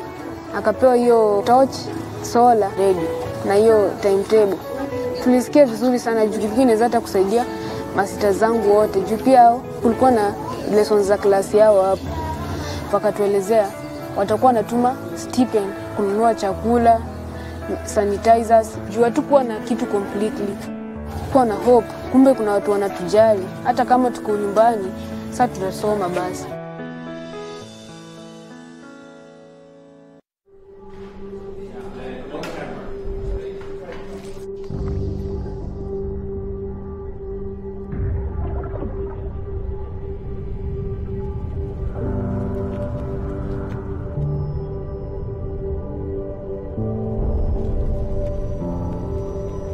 Beat sensitivity pain fast with Sensodyne Rapid Action for clinically proven relief in 60 seconds.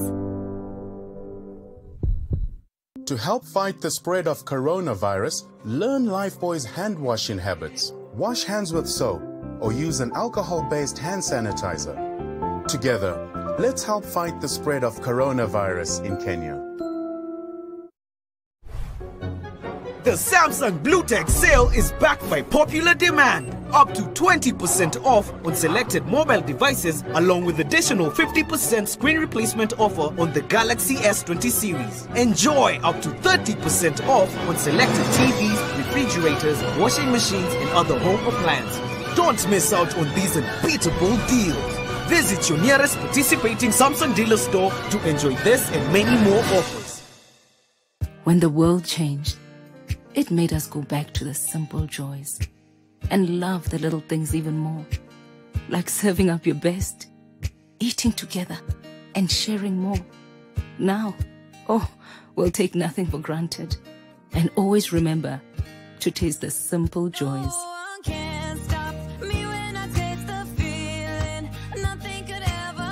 Coca-Cola. Taste the simple joys. Parenting is all about learning when to be tough and when to be gentle. Tough, gentle.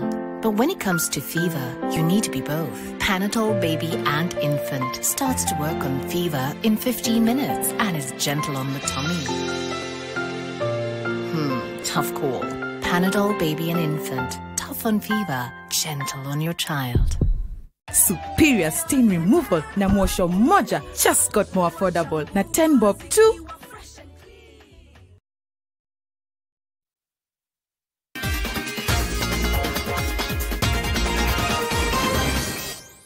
Ndo mida ya kuipepeta wake viwanjani. Niite Yosho Makori. Mwenyekiti wa shirikisho la mpira wa kikapu nchini KBF Polo Tula amekitaja kikosi thabiti ambacho kitaenda kule Kigali, Rwanda kushiriki raundi ya pili ya kuwania tiketi ya kushiriki mashindano ya FIBA Afrobasket mwaka ujao huko Rwanda. Waliotajwa kikosini ni nahodha Griffin Ligare, Eric Mtoro, Taylor Ngwae, Bush Wamkota, Preston Bungei, Victor Bosire na Oriel Okale miongoni mwa wengine. Katika mchuano huu ambao utafanyika kati ya Novemba tarehe 25 na 29, wa Murani watakutana na Angola, Msumbiji, Senegali katika kampeni ya kuwania tiketi ya kuingia fainali. Sasa Morris Sunguti ni mwanasoka mstaafu na akademia yake katika maeneo ya Syokimau. Alimtembelea huyo Lokder na akaandaa taarifa ifuatayo. Kufuatia kufungwa kwa shule nchini kutokana na janga la corona, watoto wengi wameachwa bila chochote isipokuwa muda mikononi mwao. Miongoni mwao ni Mika Miriti ambaye anafurahia mazoezi katika kituo hiki cha soka cha Syokimau. Coach Ngoiri has been really important to me because he's helped me. Before I never used to play well, but then he kept on supporting me until right now.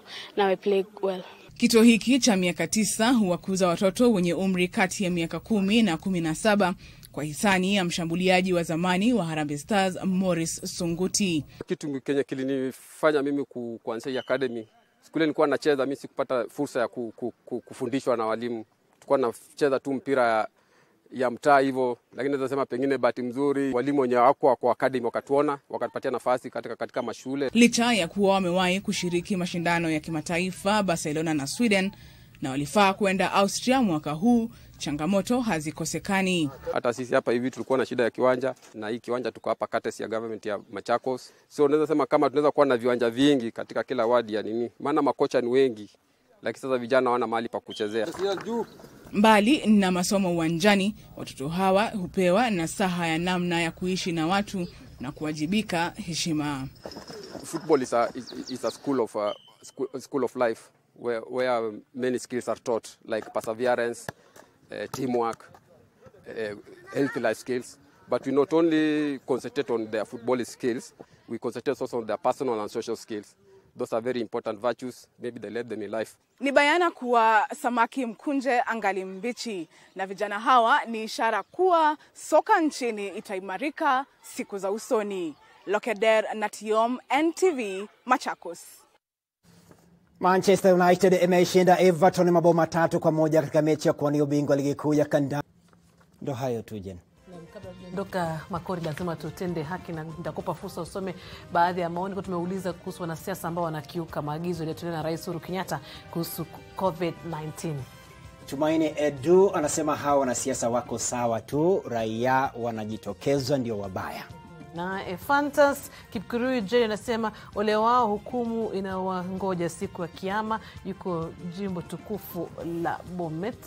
Makori, hawa wanasiasa yafaa wakamatwe pia. Inakera sana kuona wanapaswa kutupa mwelekeo, ndio wanatuelekeza kwenye shimo hatari. Huyo ni vet Paul Ndungu. Na kabla tujaondoka hapa studioni, Makori nataka kuwapeleka watu moja kwa moja hadi Marekani. Malaki naeleza kwamba Joe Biden ndiye rais mteule wa Marekani na sasa atakuwa rais wa 46 wa Marekani, na Joe Biden amembwaga Donald Trump. Kama unavyoona mtazamaji, ni picha za moja kwa moja kutoka CNN. Ketari ilikuwa dhahiri. Anasema Joseph R. Biden Jr. elected 46th president. Kama wale wanashuku kwamba mimi naweza kutema madini kwa lugha ya Kiingereza, umesikia hapo. Haya basi, kilicho na mwanzo hakikosi mwisho. Naitwa Jane Ngoiri. David Agondoa pia anasema asante sana kwa kujumuika nasi katika NTV Wikendi. Niite mwana sport niridhike zaidi. Tutiane kwenye mboni tena hapo kesho. Kwa heri ya kuonana.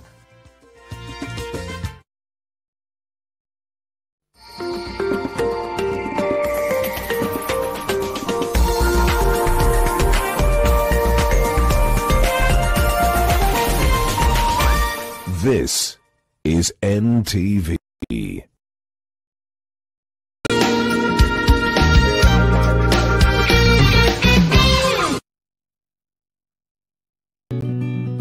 I help women find independence by training them in fish farming. It's tough on my back, joints, and can cause headaches. Panadol Extra relieves multiple types of pain. If symptoms persist, seek medical advice. I wish I could have soft and glowing skin. New Geisha Black Soap with activated charcoal to give you soft and glowing skin. New Geisha Black Soap and New Geisha Moringa. How much? Hii ni so. Hii ni 20 bob na hii ni so, na zote ni the same size. While other networks discriminate, sisi hatubagui, tuna serve everybody. Get to Bonga 10 and enjoy 100 minutes Airtel to Airtel. Dial star 544 hash. Not just for a few, but for every one of you. Airtel, the honest network. In Kenya, 1 in 2 children suffer from cavities. Brushing with Pepsodent removes bacteria and repairs tiny holes before they become cavities. Because every smile matters. Answer's here!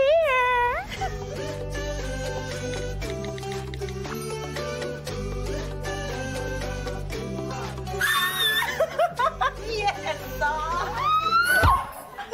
Wow, what a nice gift. I would definitely give this next time. Cousins Baby Gift Pack, a carefully selected range of safe baby products with natural goodness, trusted for decades by millions of moms across Africa. Cousins Baby, the gift that keeps on giving.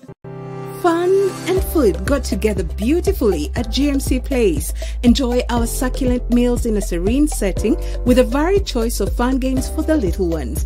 Cup it up with a cuppa or a cocktail, all available to your taste. Discover the joy of a warm pool by diving into the Blue Oasis heated pool. Or at GMC Place, the fun never ends. Make your reservation today on 0701 560 560.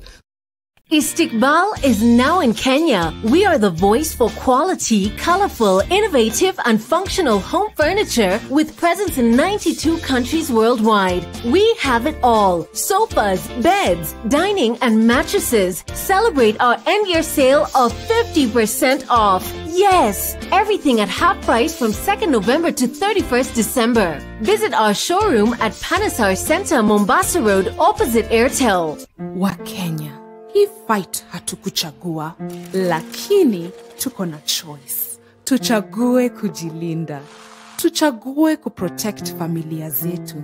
Tuchague usafi. Kuosha mikono. Kuosha manyumba zetu. Ndio tulinde watoto wetu. Na tuvae mask.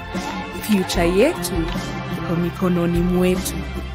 Kenya, let's do it for the ones we love.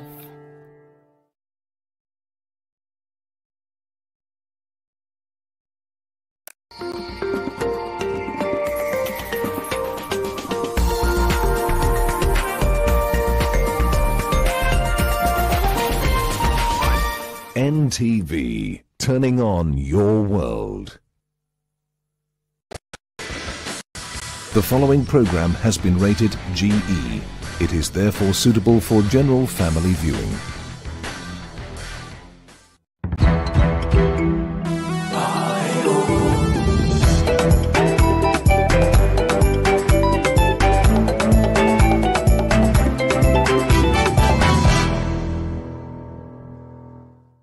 Greetings from Champs Media. A warm welcome to Daring Abroad, and we are glad you found time to be with us once again on this inspiring TV series about people who have ventured beyond the borders. Today we are in the United Arab Emirates, Australia and Kenya, and this is what we've lined up for you. This week on Daring Abroad, special attention on Australia. How are Kenyans in the land down under doing amid COVID-19? We will hear from the president of the Kenyan community in Western Australia, Jeff Ngetich. Also on the show, Australia and Kenya have a lot in common. A one-on-one with the outgoing Australian High Commissioner, Alison Chatters. Now, there is a huge Kenyan community in Australia, but life is no longer normal there because of the COVID-19 pandemic. We sought to find out what has changed through the eyes of the president of the Kenyan community in Western Australia, Jeff Ngetich. Wakenya tunaendelea vizuri, isipokuwa tu COVID kiasi ilikuwa imetulemea mwanzoni, especially kwa wanafunzi. Kuna wenye walikuwa wamefika tu kutoka nyumbani kujoin shule huku.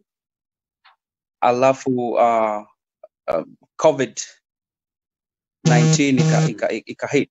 So hawajapata kazi, hawajaanza shule, lazima wajipange kidogo ili washike system. Wengi ilibidi tuitane kama shirika letu, a task force team, to come and help these students who are struggling financially and they're trying to bridge the gap. we've got parents who visited, we've got relatives who visited to their loved ones. There are those ones who came for their graduations, And because it was a lockdown, the borders were closed, then they were not able to, go back home. Because of the COVID-19, it is a genuine reason. You have to inform the immigration that the reason why I cannot travel is because the borders are closed. I can't get flight back home. So there will be probably, if your visa was like 3 months and no extension, then there will be a waiver of that clause, and then you'll be allowed to still stay until everything is set to go. Is there any Kenyan you know of who was affected in one way or another, either being positive or family member being affected among your members? To this far, we've not received any information or report of any Kenyan that has been infected by or tested positive with COVID-19. And, we thank God, we've got a lot of essential workers, frontliners here, and they come in contact with patients, but because of the good measures taken in making sure that the PPEs are used correctly, we've not at this point received any news or report of any Kenyan. That's the situation in Australia. We hope things will improve. We now move to the diplomatic perspective, and I had a one-on-one interview with the outgoing Australian High Commissioner to Kenya, Alison Chatters. Well, Australia, like every country in the world, has and still is grappling with the challenges of COVID-19. Of course, we feel we're making strides in our efforts to get control of COVID-19, but we've had our share of challenges as well, and we'll continue to watch with care and act as appropriate. Of course, one of the things that Australia did do earlier this year was obviously to take a very strong stance on border control. And it was all about obviously controlling the spread of COVID-19. That has impacted students wishing to travel to Australia to take up studies, people wishing to travel for tourism, for conferences, under different visa arrangements, visit family. But I'm very pleased to say, of course, there's been important support offered to the Kenyan students who are in Australia to make sure that their welfare is looked after, make sure they can communicate with their families overseas, of course, that they get access to what health services they need, and mental health is a big part of that. I know visas are being granted for students, but obviously they're being held at the moment. Travel is not possible into Australia at the moment for non-citizens and non-permanent residents. And so, the universities have shown a great flexibility in offering, of course, virtual online classes for students here and elsewhere in the world. So how has it been for you? You're 3 years in Kenya. It was already on a very strong basis, of course, from my predecessors. Wonderful job. So it was a great privilege and pleasure to come in at the end of 2017. Interestingly, just before the presidential election, and to be able to build on the work of my predecessors who have been here as High Commissioners.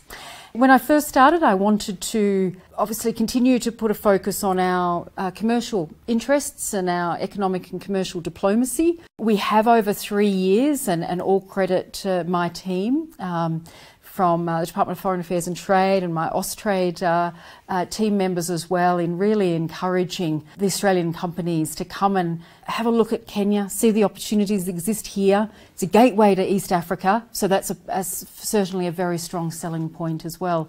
And I think we've seen some new investments, or at least some further exploration of opportunities here for Australian companies. So I'm very excited that I feel is on an upwards trajectory. And I think that's terrific. And I've done my best to promote the Big Four development agenda here as well, and the opportunities that has provided to the private sector to really contribute to Kenya's growth and development. What will you remember Kenyans for? The depth of friendships that we have all established here in Kenya is just second to none. It's incredible. Your favourite food? Your seafood and your fresh tilapia. Lovely, delicious. Great. Thank you so much. It was a pleasure talking to you. and we wish you the best in your next endeavors. Great. Time now for Kenya to the world. And did you know that you can make ornaments from recycled magazines? Yes, in Nairobi's Kibra slums, there is a group of women that is doing just that and exporting the products. Michael Simanji has more.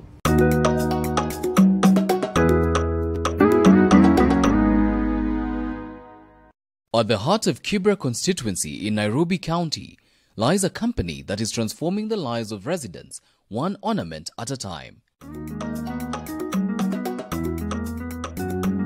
From bangles to handbags, earphones to phone charger cables, it seems there is no limit to their creativity.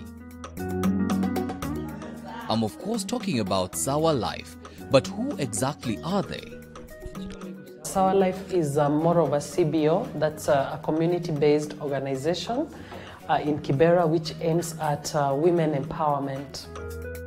Sawa started 3 years ago, that was back in 2017, with a group of only 5 women who came together doing skills through handcraft, through training, through networking. Sawa has grown to be what it is today. Currently, we have a total of 40 women under the Sawa umbrella.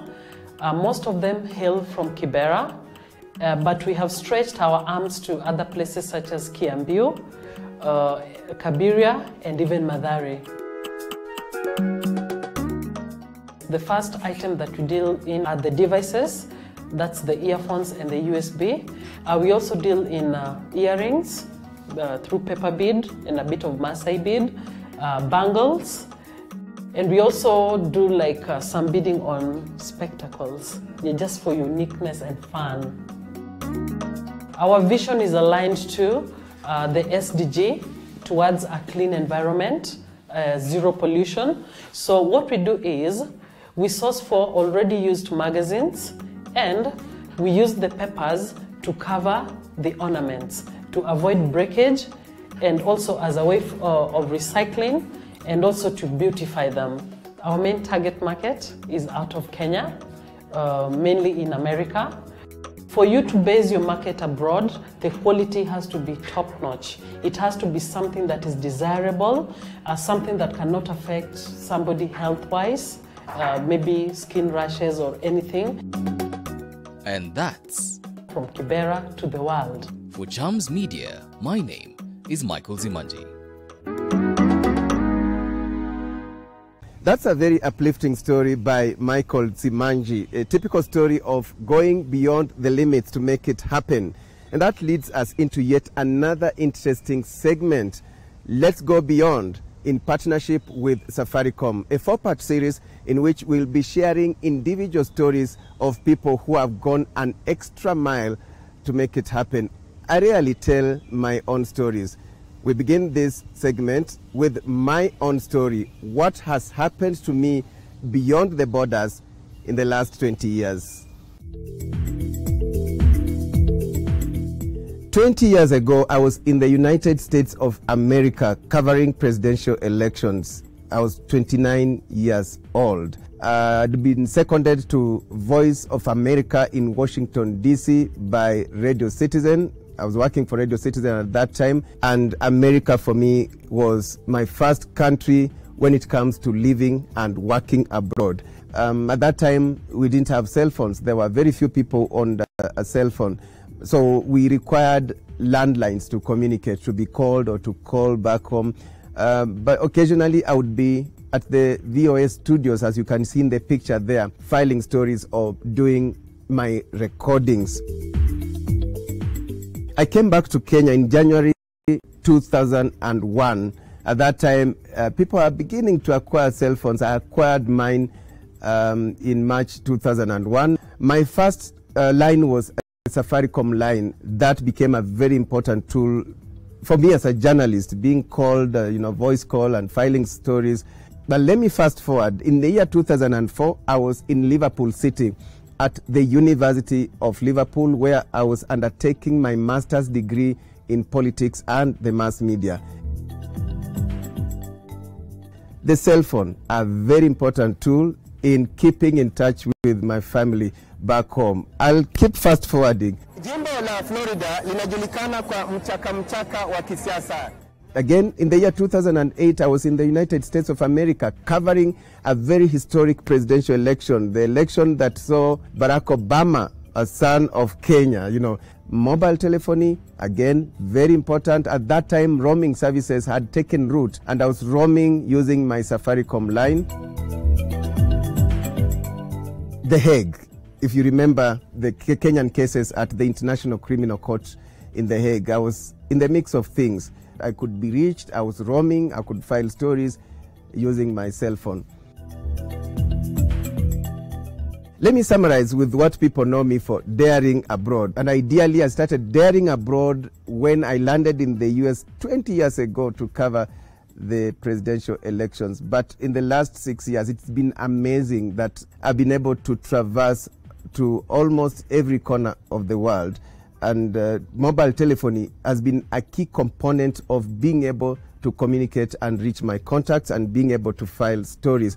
Apart from that also, you know, just being able to transact and do business and pay bills using M-Pesa. Just at the click of the button, you're able to reach people and send money. And you know what?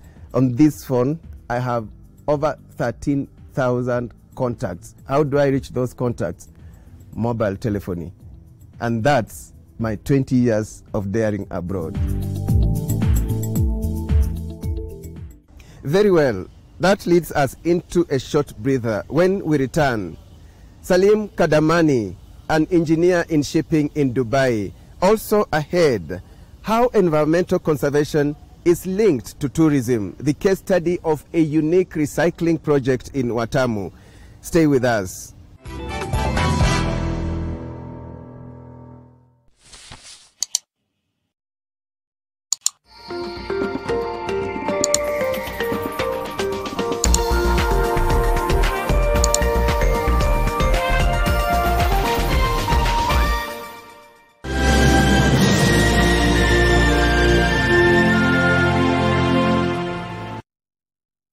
Leo Safaricom wanasherehekea miaka 20 na wewe. Piga star 444 star 20. Tumia shilingi 20 pekee utunukiwe 20 minutes na 20 MB. How much? Hii ni so. Hii ni 20 bob na hii ni so, na zote ni the same size. While other networks discriminate, sisi hatubagui, tuna serve everybody. Get to Bonga 10 and enjoy 100 minutes Airtel to Airtel. Dial star 544 hash. Not just for a few, but for every one of you. Airtel, the honest network. Geisha shea butter and honey, made with the goodness of shea butter to moisturize dry skin. Be strong and last long. I have to admit, I didn't like sukuma wiki when I was growing up, but now I have created a way to make sukuma wiki tastier and meatier. I simply add 2 Royco beef cubes, and the end result is a rich, meaty flavor. And today, I have brought along my harshest food critics for a taste test. My kids.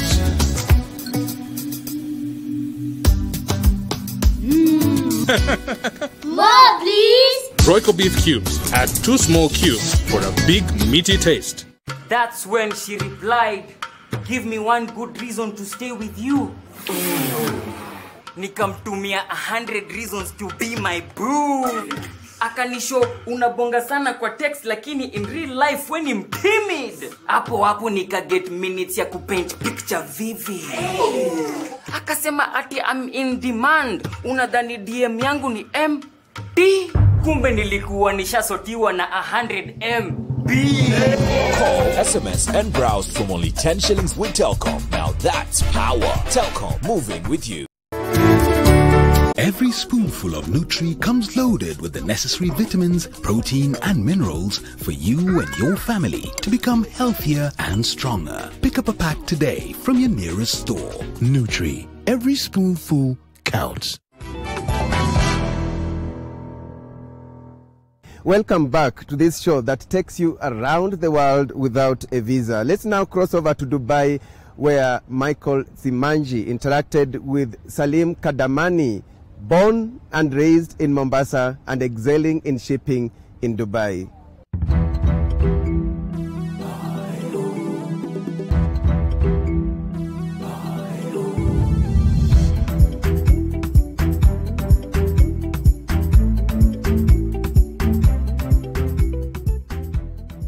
Saturday morning, a delighted Mr. and Mrs. Cardenani welcomed me into their beautiful home.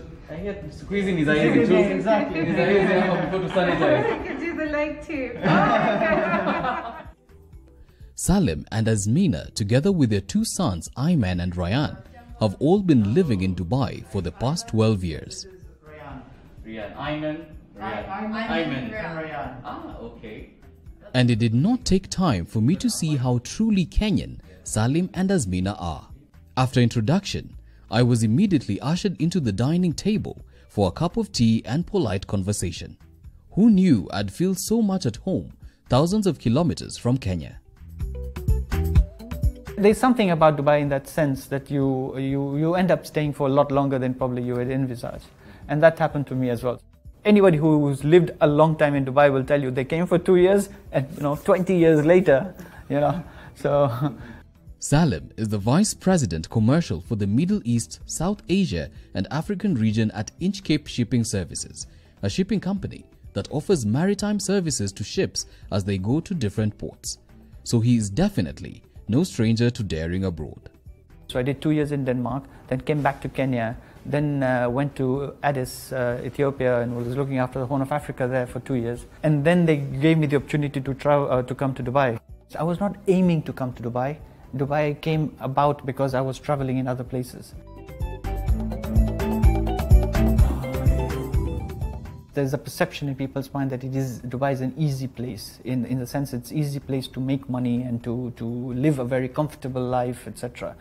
And yes, it is, but you've got to work for it. Because it's a very high cost of living here, and you could end up coming here and getting extremely frustrated.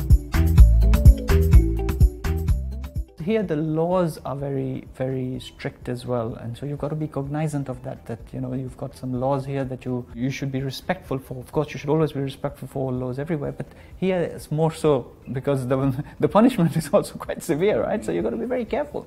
As if that is not a challenge enough, Salim has the extra challenge of navigating life in Dubai with his entire family. It's not easy. It's in the sense that the cost of living is very high. So you've got to take that into account when you're bringing or coming with your family, because obviously schooling is very, very expensive here. Generally, in terms of living, it's very expensive. But that said, the quality and the standard of living is very high. So you actually enjoy a better quality of life as well. In terms of balancing work and home, that is always going to be difficult wherever you are.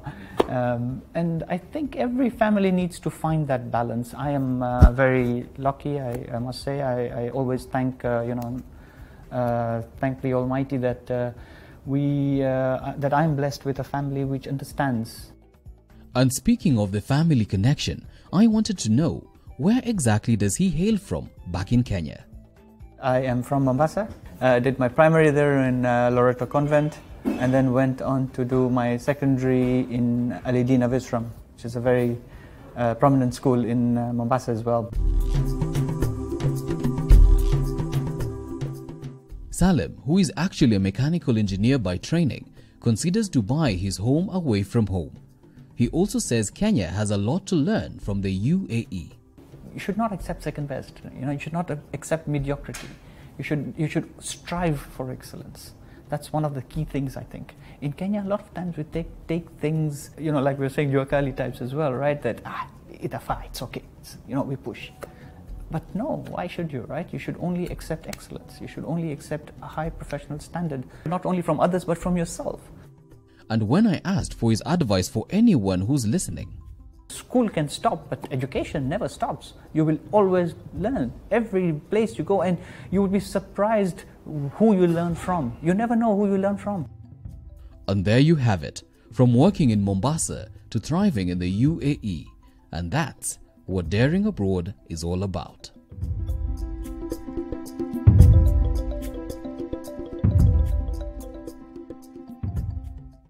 Great. To Kenya now, and It may not be obvious that environmental conservation is linked to tourism. In Kenya's North Coast, to be specific, in Watamu, there is a unique recycling project that has roped in both locals and tourists. That's our focus today on My Magical Kenya segment.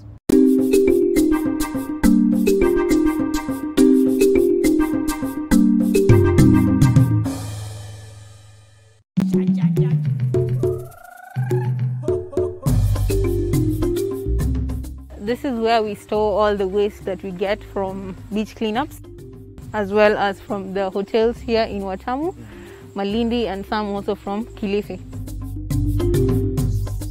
So who collects, who pays them? So the funds for paying the community members to do these beach cleanups comes from the tourism industry, as well as supporters for the organization, Watamu Marine Association. So Hemingway's, Turtle Bay, are some of the hotels here in Watamu that support these regular beach cleanups. So we use the glass bottles as bricks. Since it's already rigid in nature, you don't need to fill it up with soil. You just you arrange your glasses and in between apply your cement.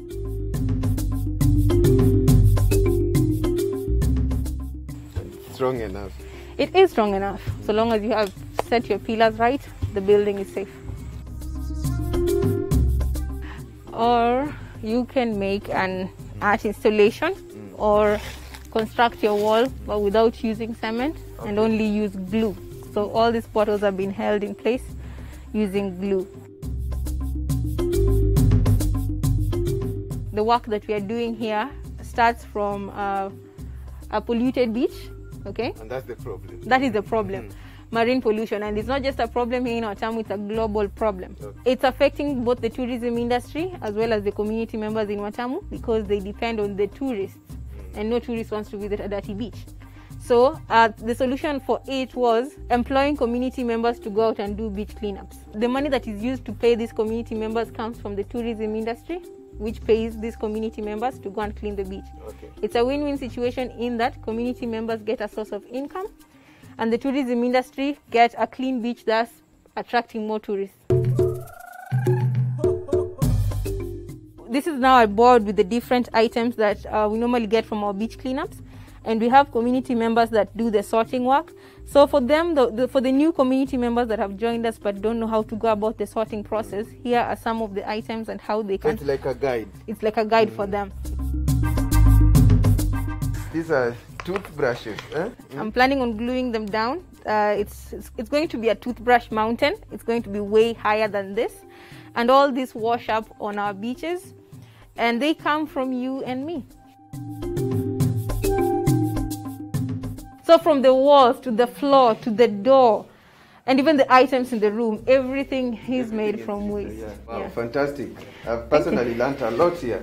Thank you. Thank you also for coming, and I hope that you start doing something different with your waste. Of course, I'll share this information to members of the public and our viewers. Good. Thank you. You're welcome. You'll agree with me that's an idea worth replicating. Cool. It was a pleasure being with you again. And remember, you can advertise on Daring Abroad through Chams Media, your visibility partner. Talk to us, keep in touch, and on behalf of the entire Chams Media team that made this production possible, many thanks for watching and see you again next time.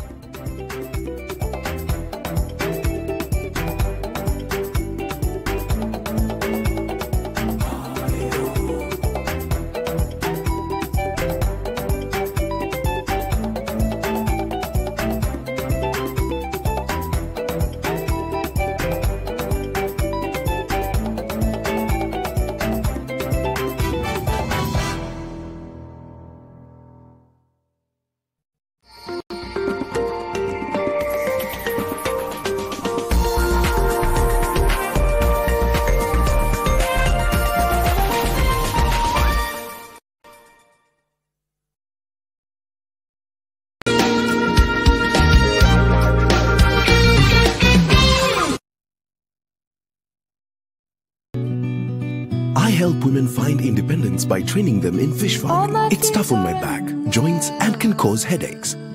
Panadol Extra relieves multiple types of pain. If symptoms persist, seek medical advice. Get fresh, gotta get fresh. Downy's new boom boom pow, Downy boom boom pow. Smell baya na uchafuzi na zibita input Downy. Protect nguo zangu na nukia niko safi. Lazima niwe fresh na Downy's boom boom pow. Boom boom pow, Downy's new boom boom pow. Smell zote na zi boom boom. About full freshness, Downy's boom boom pow. 15 bob too?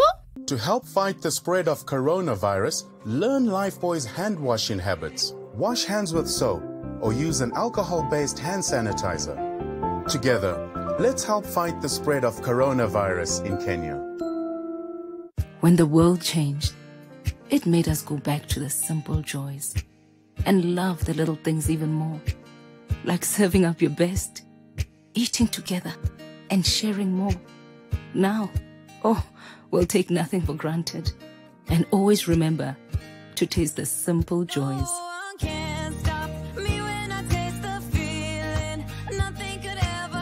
Coca-Cola. Taste the simple joys.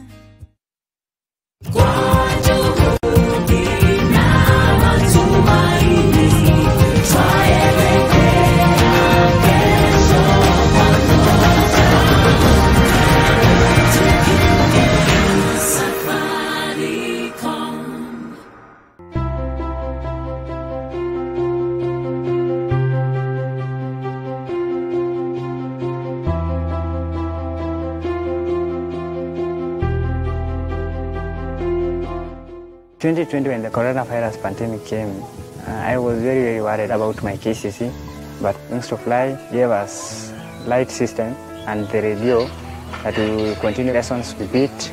Can see my future being very, very good. Sumo Premium Candles. It is made of pure, fully refined paraffin wax. It doesn't have smoke. It has long burning hours. It is non-drip. It doesn't smell. Always smile and walk with Sumo Candle from Rock Industries Limited. For inquiries, visit our offices at Ndume Road off Lungalunga Road, behind Carton Manufacturers near Sinai Stage. You can also talk to us through 0722 575 619.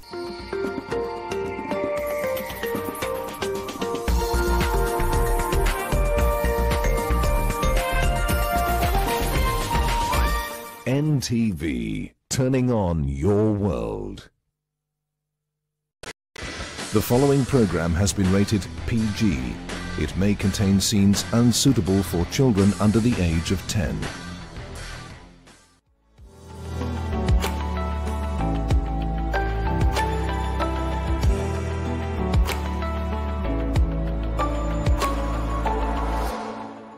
Until death do us part. A wedding vow that isn't waited upon with bated breath by anyone.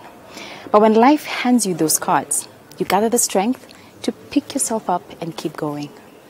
But what if the family that you married into ensure that you and your children lose everything? What do you do and where do you turn?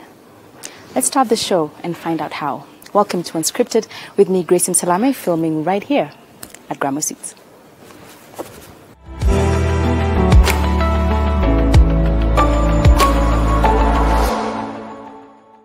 Welcome to Unscripted. Let's begin the conversation. I had mentioned earlier, Terry, thank you for coming to the show. You're absolutely welcome.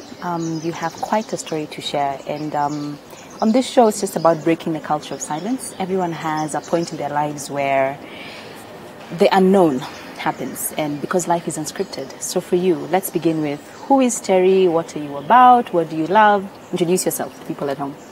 My name is Terry Bunde. Okay. I'm blessed with 4 children. The firstborn is 18, turning 18. Okay. Then there's a 17. Then I have 10. He just turned 10 on 1st of November. Okay. And then I have Tiffany, who's 4 years. First of all, you look nothing like someone with 4 children and so big. Good job. Well done. Thank you. Thank you. I thank God. You thank God? Yeah. So let's talk about that journey. Family, marriage, motherhood. I'd alluded earlier why we're having this conversation, so you could take us through You mentioned earlier you got married at a young age. So tell us about that, when that started for you. Okay, I got married way back. Yeah. Almost way back?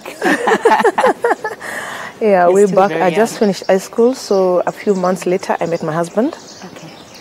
And then I think he was the kind of guy who I think was just ready for marriage. Oh, really? I don't think I was. I don't think I was. But at the same time, we just met. Some few months later, I was pregnant. Okay. And that happened, and then we got married. He just came out and said, you know what, me, I'm marrying you straight up. It wasn't something like it was, There was no playing games or wasting time. And for me, I was like, okay, I even took it like a joke. I thought, really? Who does that, you know? But that happened. Yeah. And from that time till his passing, we were just married. 16 years of marriage. 16 years of marriage. Is a long time. It is. You can even start there. How do you keep that alive for 16 years? For me and him, it wasn't like husband-wife kind of relationship. What was That's it? the weird thing. Yeah. We were just buddies. We were just friends. You know those friends that, like a friend, the one you tell anything and everything, gossip about somebody else with, do those stuff that, friends do. That is who he was. I see. And then I think with him, he really was ready for marriage. And when we met, I don't think it's the age difference because he was a bit older than me. Got it. But I just think it's like he was just that good, nice guy. We had our ups and downs. We had our thing. We will argue. But anyway, he comes in and just says sorry even when, you've done wrong. He just comes down the storm, Yeah. And then he was just a calm kind of a guy, He was, even to my kids, he was more of a buddy, By the time you tell this is the dad, you're just wondering, okay, which is the dad? He's more of a Who is child, the parent, who is the And I think that is the best thing about him. And I think that's the reason why our marriage lasted. He used to lead me in so many things. Really? He used to he will tell me what to do, then, show me how to do it, then give me the security on it, Yeah. And then he was just that guy, that friend you just want to be with all the time. So if you could take us back to when that changed and that devastating moment when you lost him. What happened?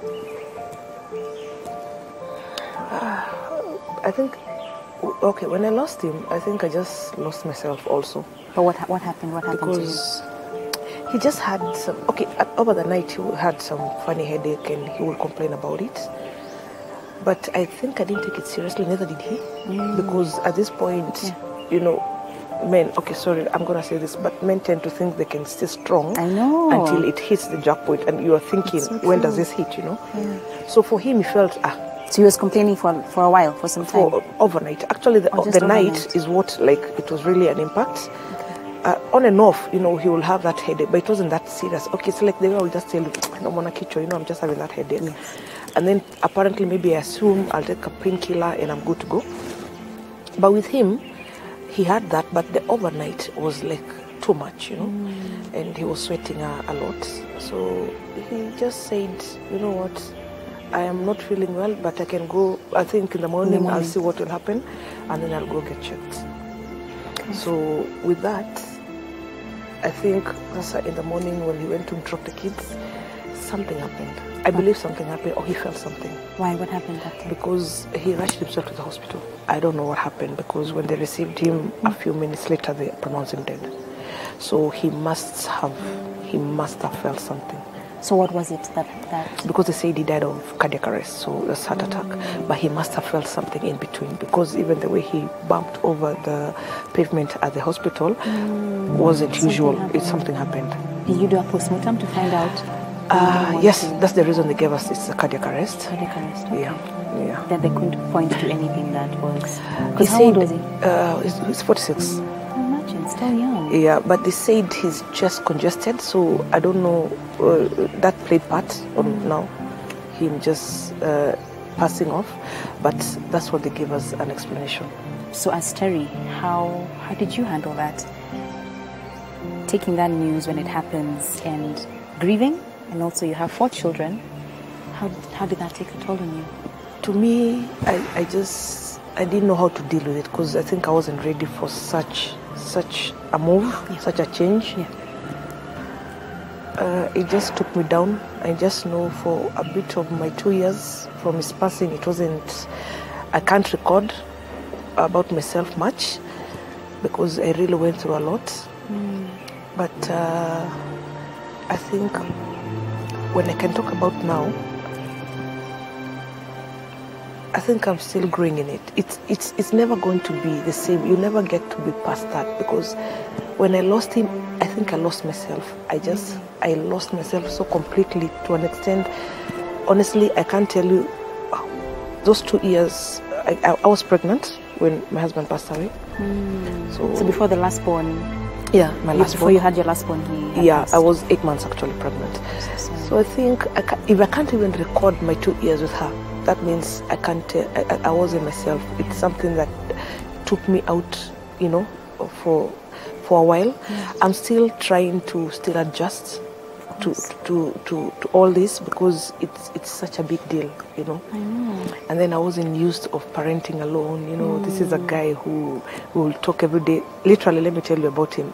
In a funny way. He would leave the house. Surely, who does that?